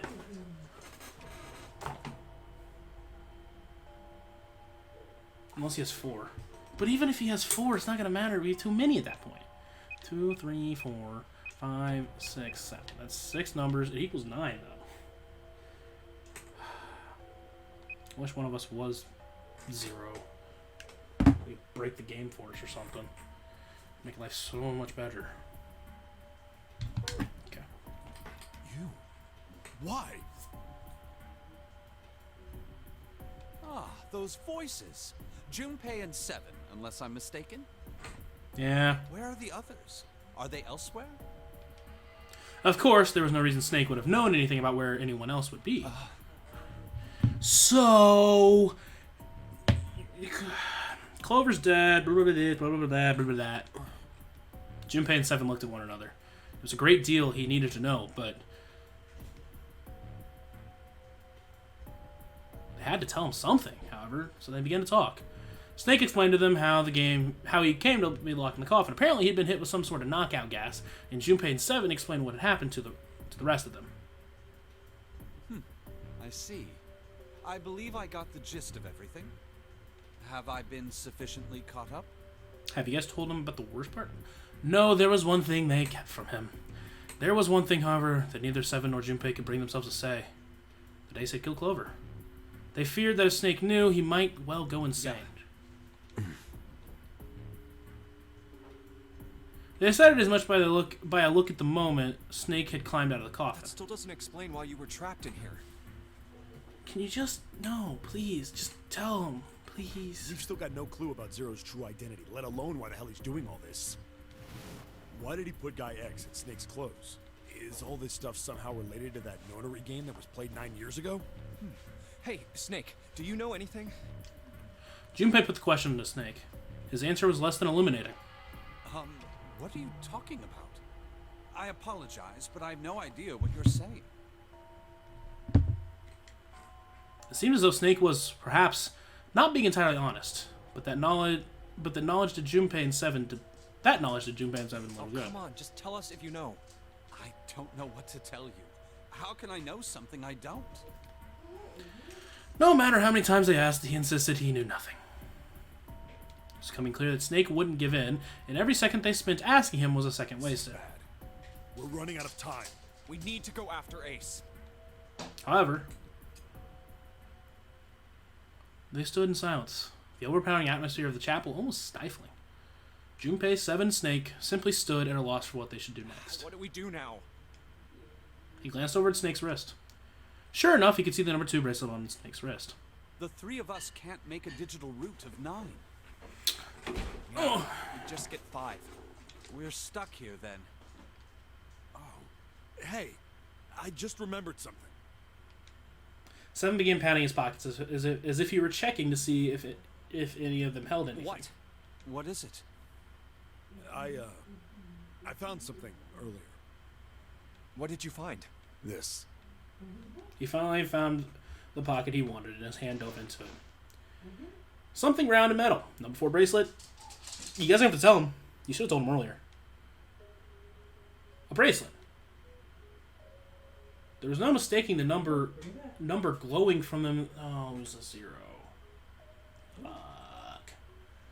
Fuck. Zero's bracelet. What did you say? Are you saying that 7 has the number 0 bracelet? Yeah. Well, that's also a game changer, because that also doesn't change anything. Where did you get that? Snake's question was innocent enough, but if he learned the truth, he'd been able to see, he would have had... If he'd been able to see, he would have noticed 7 look away. Clover gave it to me. She did? Yeah. How did she come by it? Well, she found it. See, on the other side of door 1, A deck, the captain's quarters. She asked me to hold on to it because it was too big and bulky for her to be lugging around. He's lying. Junpei could tell right away that Seven wasn't telling the He truth. even told us earlier. I haven't actually looked at it yet. Didn't want to disturb the crime scene, you know. Well, I did borrow one. He probably said that so Snake doesn't find out about it.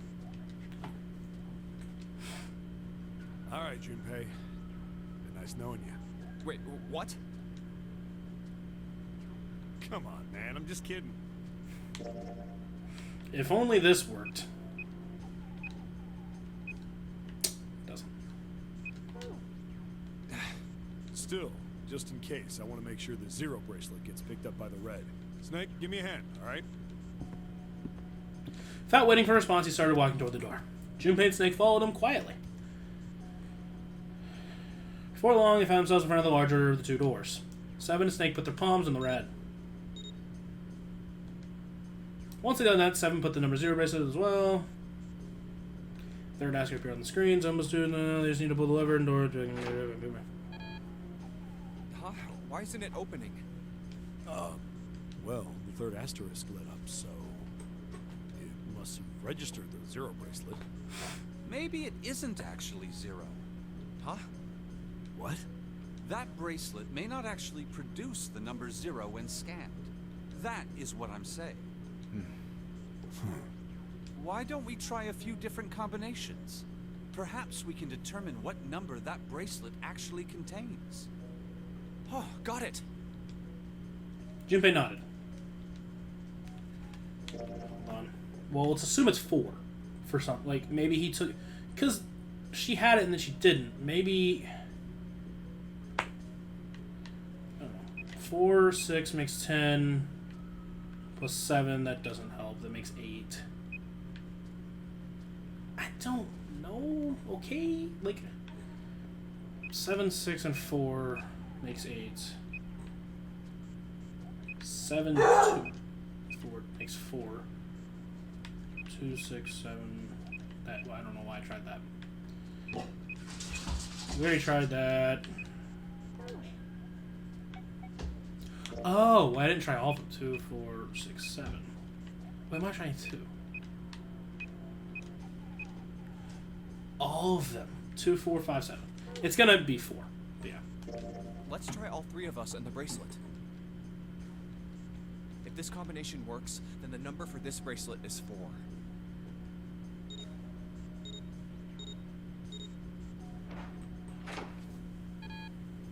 Oh, okay. Didn't open. Then this bracelet... Then...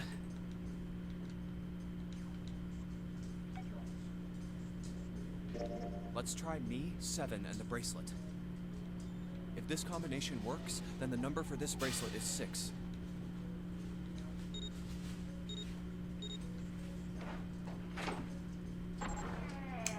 Okay.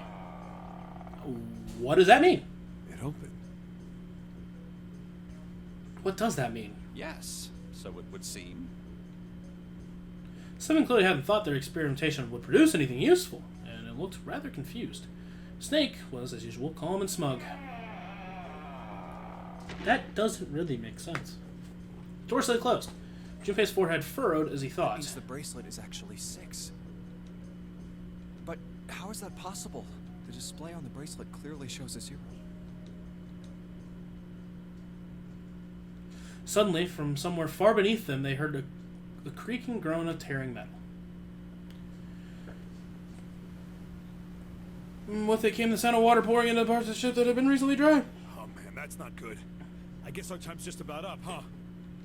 At any rate, we know now that the door can be opened. But, Snake, are you sure? Yeah. You know that only Junpei and I can go through this way. You needn't worry.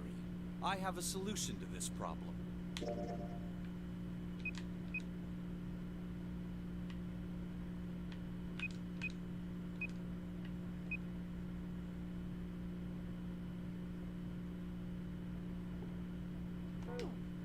My last resort. But if now is not the time for last resorts, then when? Last. Resort? This is my last resort! Suffocation. What? We're just gonna not ask what it is? I think that's kind of important. Don't you think? It's kind of important? No? Okay.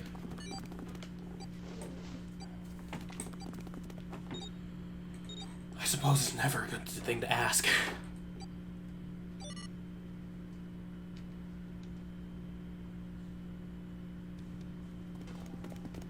Junpei, Seven, and Snake ran full tilt down the long straight hallway.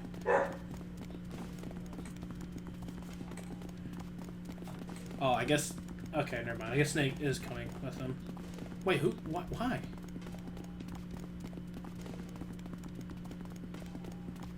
They're heading towards the stern of the ship and had no distractions. Hold on, let me read that again.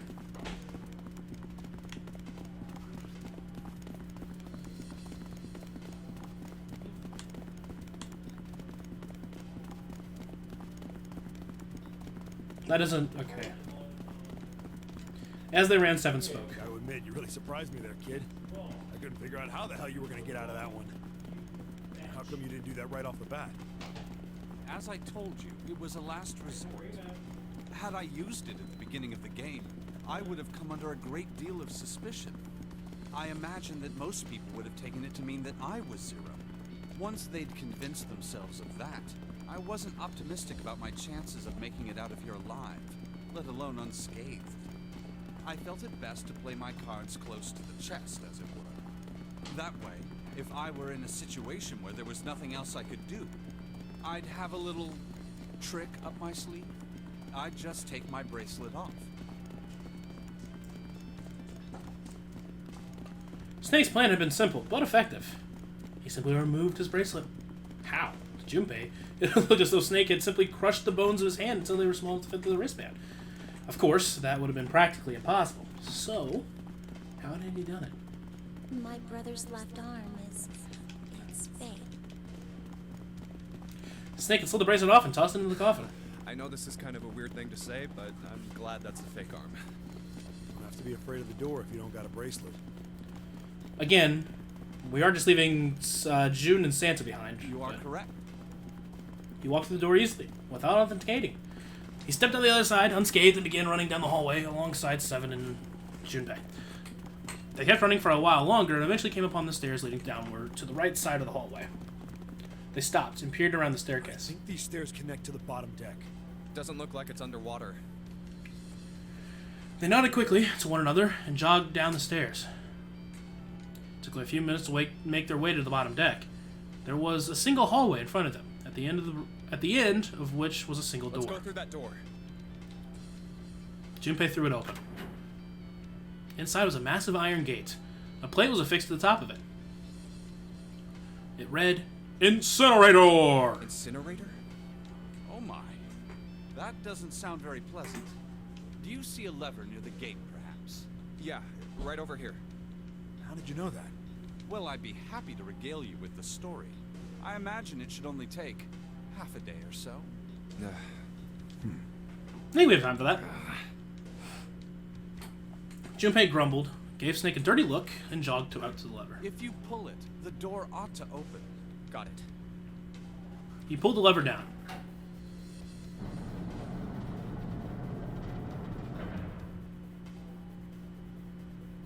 With the rumble of an ancient motor, the door opened. There was no need to hold back, and no time to hesitate. They pushed their way inside the door labeled Incinerator? I don't know. I think that requires some hesitation. Standing in front of them were Ace and Lotus. Okay, well, guess I'm not crazy. Ace still had the revolver in his hand. It was still pressed hard against Lotus's temple. A small dark bruise began to form. Damn! Even from several yards away, Junpei could see that Lotus was shaking. She was terrified. But perhaps more interesting was what Junpei saw behind them. 9. Another 9 door. Why? Why is there another one? The door stopped Junpei in his tracks. It simply shouldn't have been there. As his brain finally began to consider why, the whine of a warning klaxon filled the air, drowning out any thought. Warning! Water. Emergency incineration command has been acknowledged. And Automatic incineration will take place in 9 minutes. Please evacuate the incinerator immediately. Oh my, how exciting. how exciting. That's exciting, let me tell you. That is so exciting. You've run quite a show here, Zero. A terrifying smile twisted Ace's face. What's the matter? Too frightened to understand? Here, let me explain. It's said that the incineration system is about to activate. Well, yeah. In 9 minutes, this room will be engulfed in flame. Who are you? You don't recognize me? I'm hurt. It's me, Snake. Snake? Oh, yes. You are alive. I'm afraid your bizarre style had me confused. I'm quite glad to see that you're alive. Ace's voice didn't change. Snake ground his If you don't teeth. mind my asking, how did you get here? Snake, Junpei 7. The three of you couldn't have opened a door with a knife. Did you use Clover's bracelet, perhaps? What? I would have told you, but I'm not controlling the game. Ah, well, your reaction suggests that you did not. Hold on. Why did you think we'd have Clover's bracelet? Junpei felt his chest tighten. Oh, they haven't told you? Told me what? Clearly not. Normally, I would take some time and enjoy the moment. But I'm afraid my time is at a premium just now. I'll have to make this quick. Clover. Don't do it, Ace! Keep your goddamn mouth shut! Clover. I said stop it! Don't listen to him, Snake. Why? Junpei could feel his voice going hoarse, but Snake didn't listen to him. What happened to Clover? Ace looked at him. The corner of his mouth curled into the hook of a cruel Clover smile. died. The color left Snake's face. He shook his head weakly.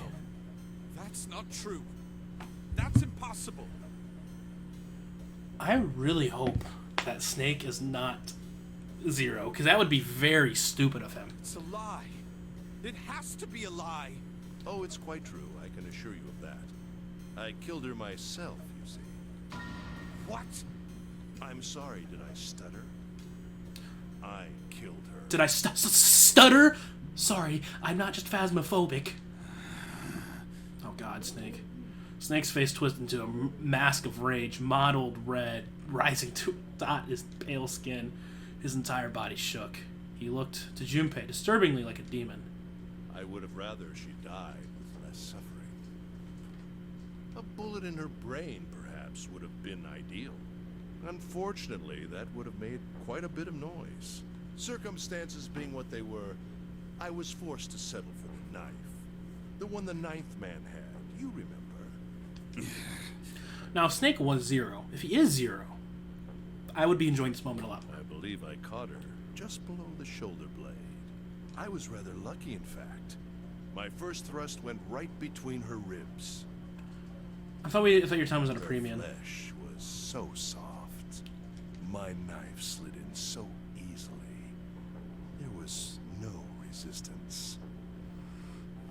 That feeling was... I confess, I feel rather excited. It is a It's hot in powerful here. memory. Jesus fucking Christ. Someday, perhaps, I hope I can feel it again. Incineration will begin in 7 minutes. Okay, we got 7 minutes. I'm going to kill you. Snake's words were a guttural growl, barely audible. What was that? I'll kill you. I'll kill you. Trust me, I want to too. If we get an opportunity, you're gonna have to fight me for it. So you are going to kill me. Please do. Come now. I'm waiting. Don't do it! Don't listen to him, Snake! How about he has a gun? Stop it, kid. He's screwing with your head. Is there a problem? What are you waiting for, boy? Don't you want me to send you to join your sister?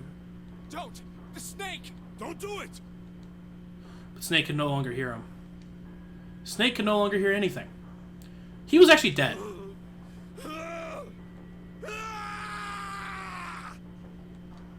Snake moved like a bolt of lightning. He's actually a wizard. His scream echoed through the incineration chamber, full of rage and despair. Snake! Snake! I knew it happened. Wow, you didn't stand a chance. Hey, I'm just gonna ask, Junpei, 7, what are you guys doing right now? Are you sitting back just watching? Because if you are, in fact, Lotus, you're right there. If you could just, like, grab the gun, like, that would be great. If you could just, like, nice little 1-2, get the gun, bop, that'd be great. Right about now. I know you're screaming. You at least have the gun in your hand now.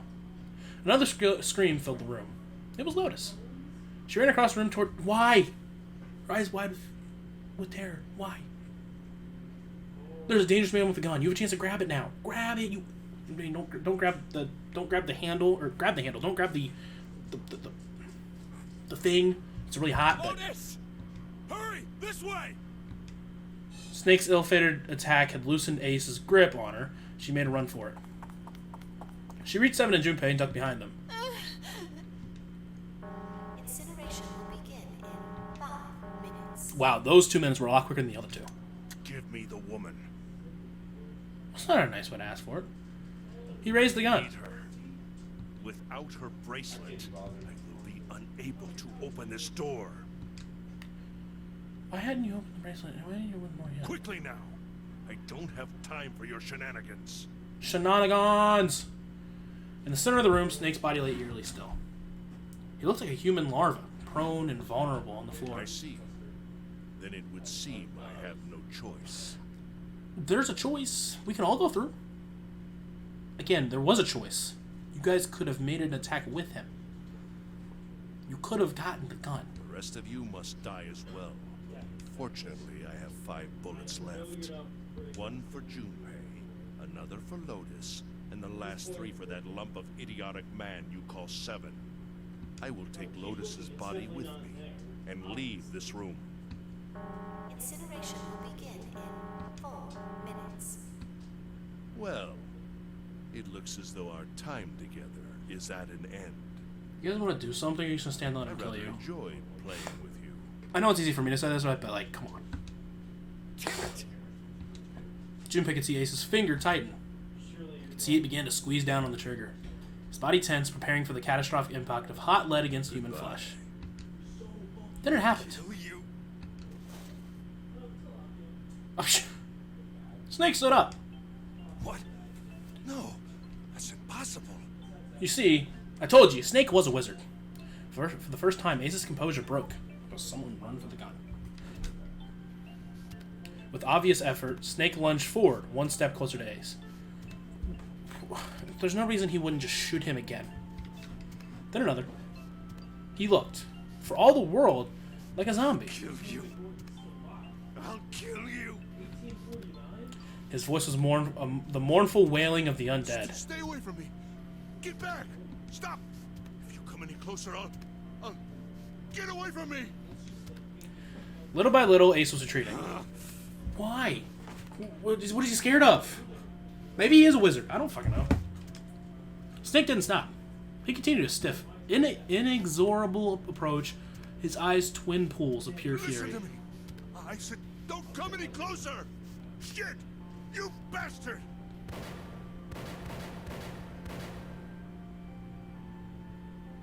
Well, that was a mistake. Ace's revolver leapt 5 times. 5 times. In the air. And the incinerator split by the crack of a bullet. Snake's body twitched as 5 clouds of blood, torn flesh leapt across his body. A fine peak mist drifted across his body and disappeared. Junpei didn't have time to ponder what that meant before. And then his strength was gone. His legs crumbled, and his broken and battered body slid to the floor. Incineration will begin in 3 minutes. Finally, you're... But Snake wasn't done. Kill you. Dude's a wizard. Even as the pool of blood beneath him began to grow, he began to move. Half crawled, half slid toward Ace. One bloody arm wrapped itself around Ace's leg. Won't get away. Then the other gripped his thigh with strength that should have been long gone. You son of a bitch! You son of a bitch! Get off me! Let me go, damn you! Oh. He kicked Snake with his free leg, driving his foot into Snake's face, his arm, and his shoulder. It made no difference. Snake refused to release him. Once a snake is ensnared its prey, Rayleigh doesn't release it. This is it, Ace. We're going to burn to death together. I have an opposition to that.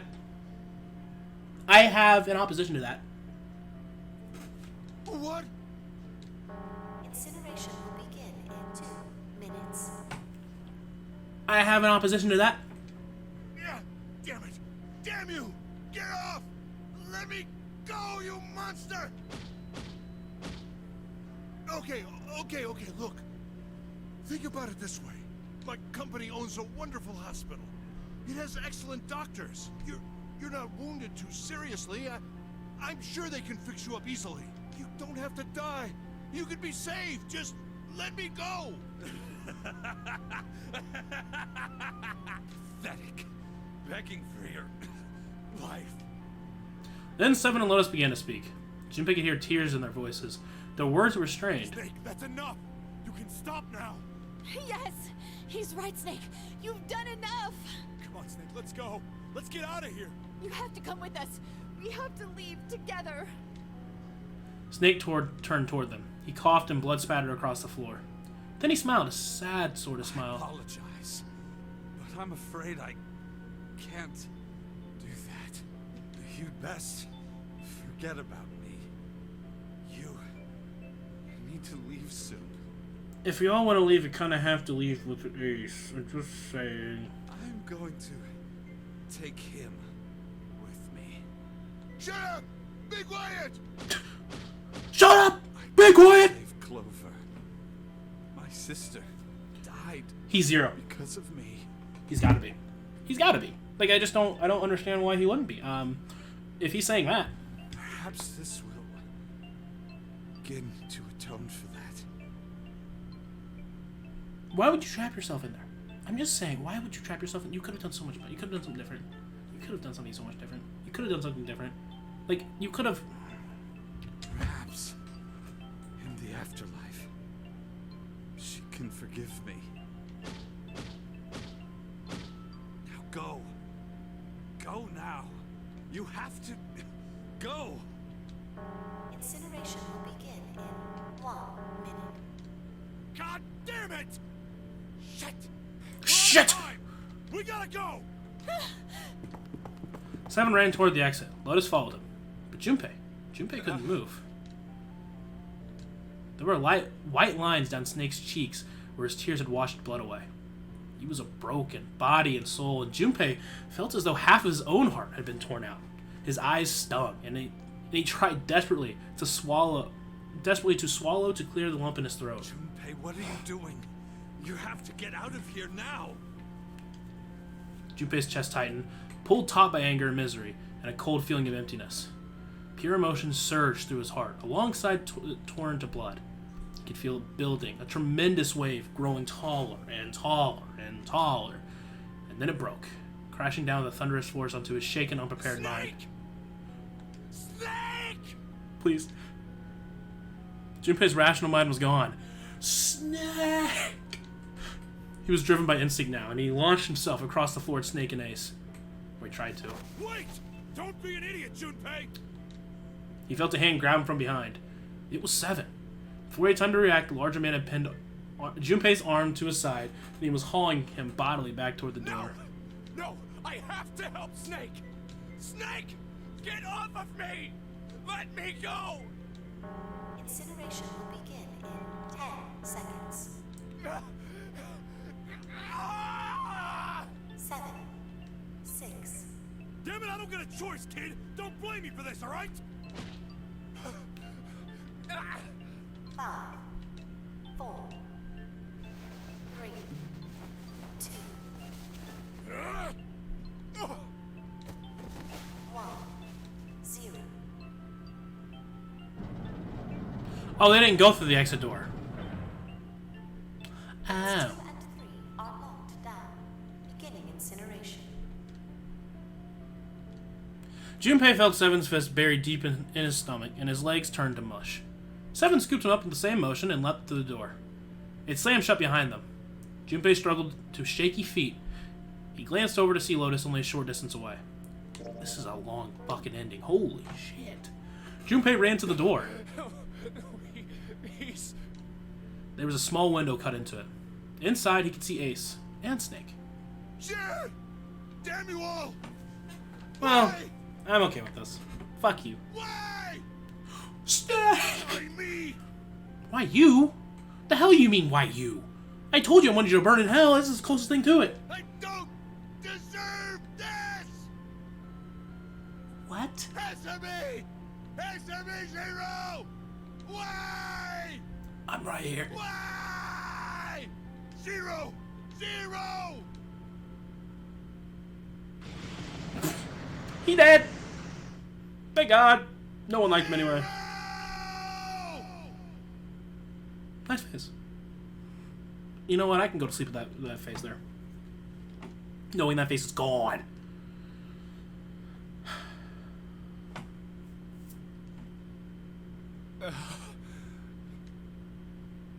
He didn't know how much time passed. He didn't know how long he stood there, in front of the incinerator. He looked to the side. Lotus's face was ashen, and if not for the hand she put against the wall, Junpei didn't think she could have stood. What? Oh.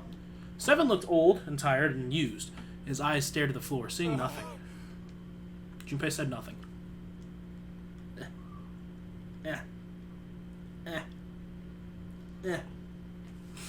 He simply began to walk toward the open door in the hallway they'd come down earlier.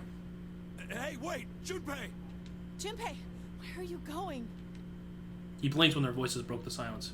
He stopped. You stay here. I'll go get Santa and June. Hold up. Hold the fucking phone. That's 4 and 5 and 6. They make 6. That's not gonna make... Yeah, I don't know what you mean by that. You're gonna bring them here? How? Don't worry about that. Just stay here and wait, alright? Unless... No. Unless... No.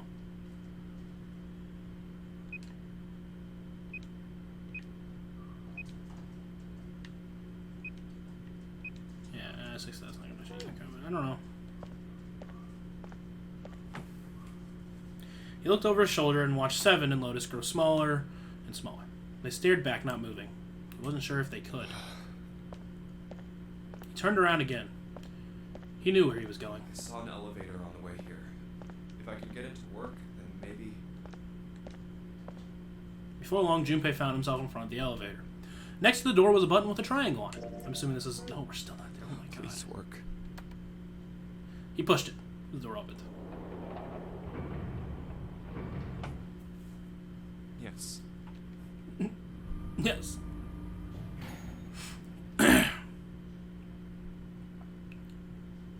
Junpei was in the large hospital room. June! Santa! He kept calling and walked to the center of the room. Oh, this is not the time to be disappearing, guys. Try as he might, he couldn't find them. Damn it. Where did they go? Increasingly frustrated and increasingly worried, Junpei left the large hospital room. He had no choice. He would have to look for them. Junpei's heart was heavy. He couldn't shake the feeling, but there was a part of him that felt it would be wrong to, even if he could. With every step he took, his legs felt more and more like lead.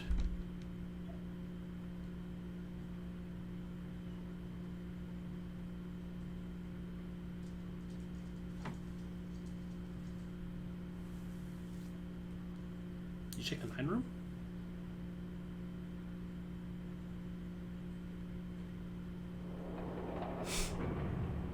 I suppose that's where he's going now.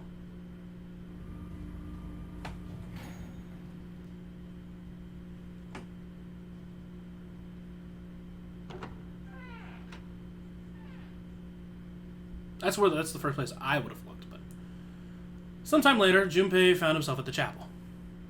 He stepped inside expecting to find nothing.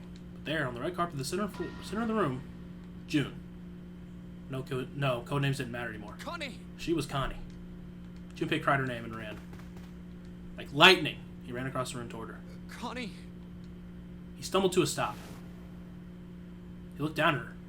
He looked down at her body, lying so still on the floor. He felt an icy grip of fear upon his heart. She was still. So very still. No. It can't be. It's impossible. Is that blood on her wrist, or is that the thing? Slowly, Junpei bent down toward her. His hand shook. He felt very cold and very hot at the same time. He forced himself to look. Her back. Her back was moving. Slowly, it rose and fell. Relief washed over him. Oh, Connie! Junpei reached down and gently, very gently, lifted her up.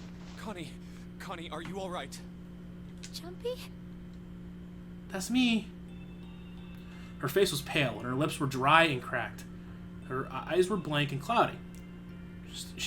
They stared straight at Junpei, but saw nothing.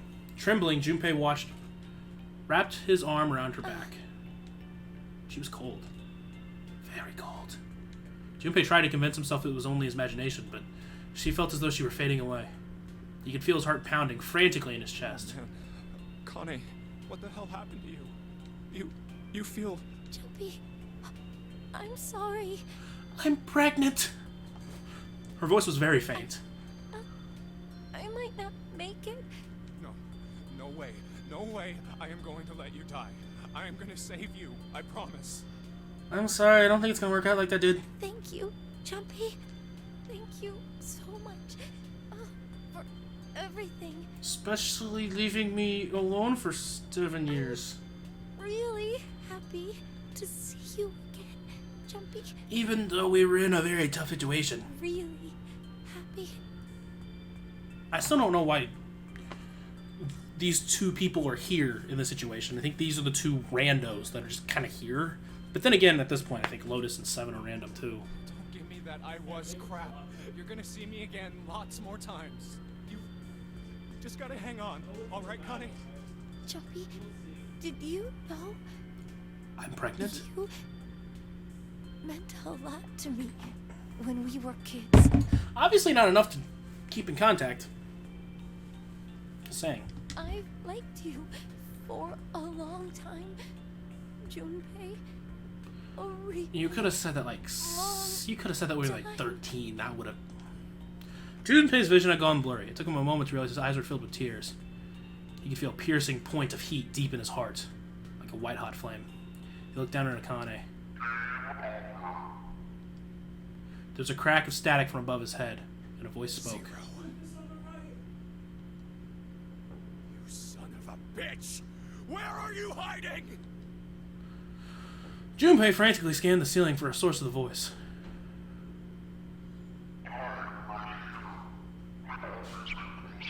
Okay, so maybe it wasn't him, it was Zero. I'm sorry. What the hell are you talking about? What? What? Hold. It's Santa. Okay. Oh, I'm a fucking idiot. He told us at the end of the coffin.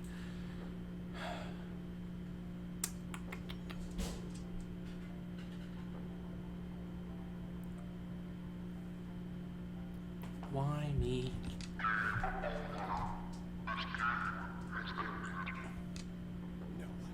No, it hasn't. I'm not gonna let it end yet. I'm gonna get out of here with Connie. That is impossible. Why? The wrong path?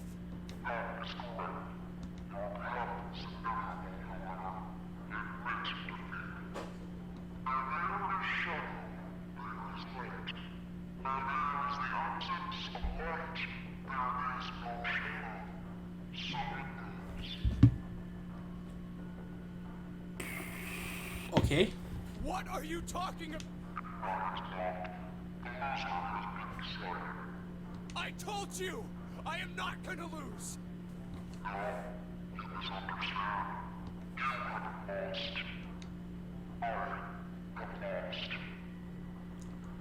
What? Junpei didn't have time to ponder what that meant before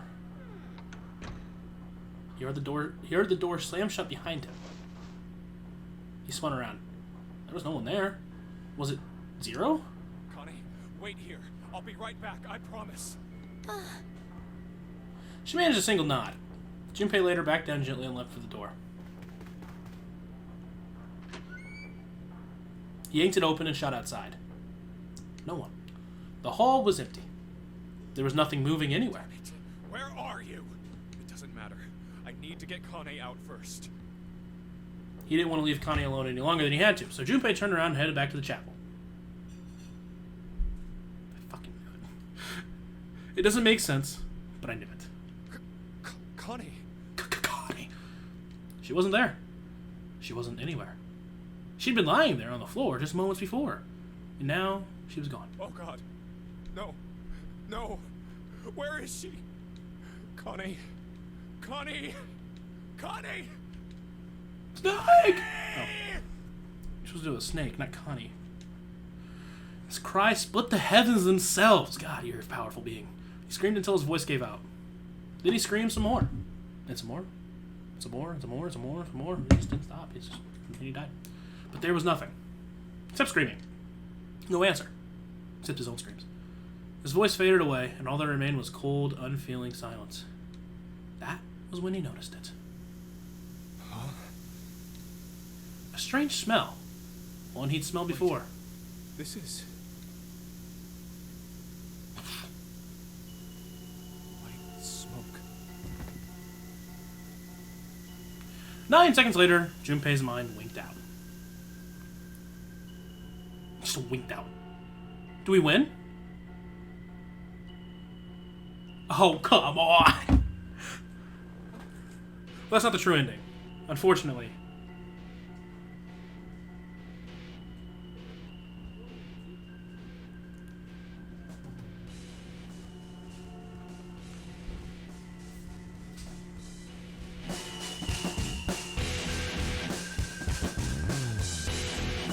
Alright, is there something important here? Hold on, I'll turn this down a little bit. Something important with this? Like, great game. I'm not done with it, obviously. Great game, but, Alright,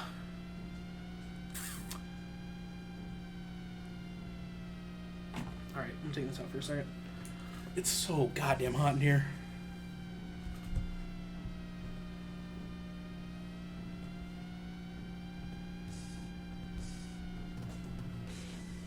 Oh. David Cracker. That's a rough name.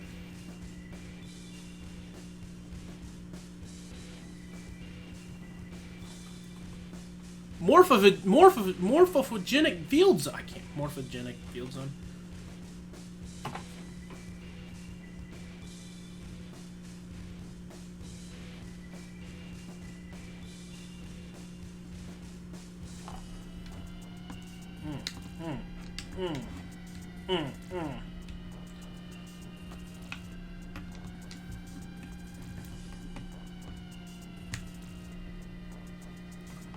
Was that it? It's pretty quick. Where is it? Yeah. I'm just I guess it's not the true ending, so... I think that's the thing, is it's just not the true ending.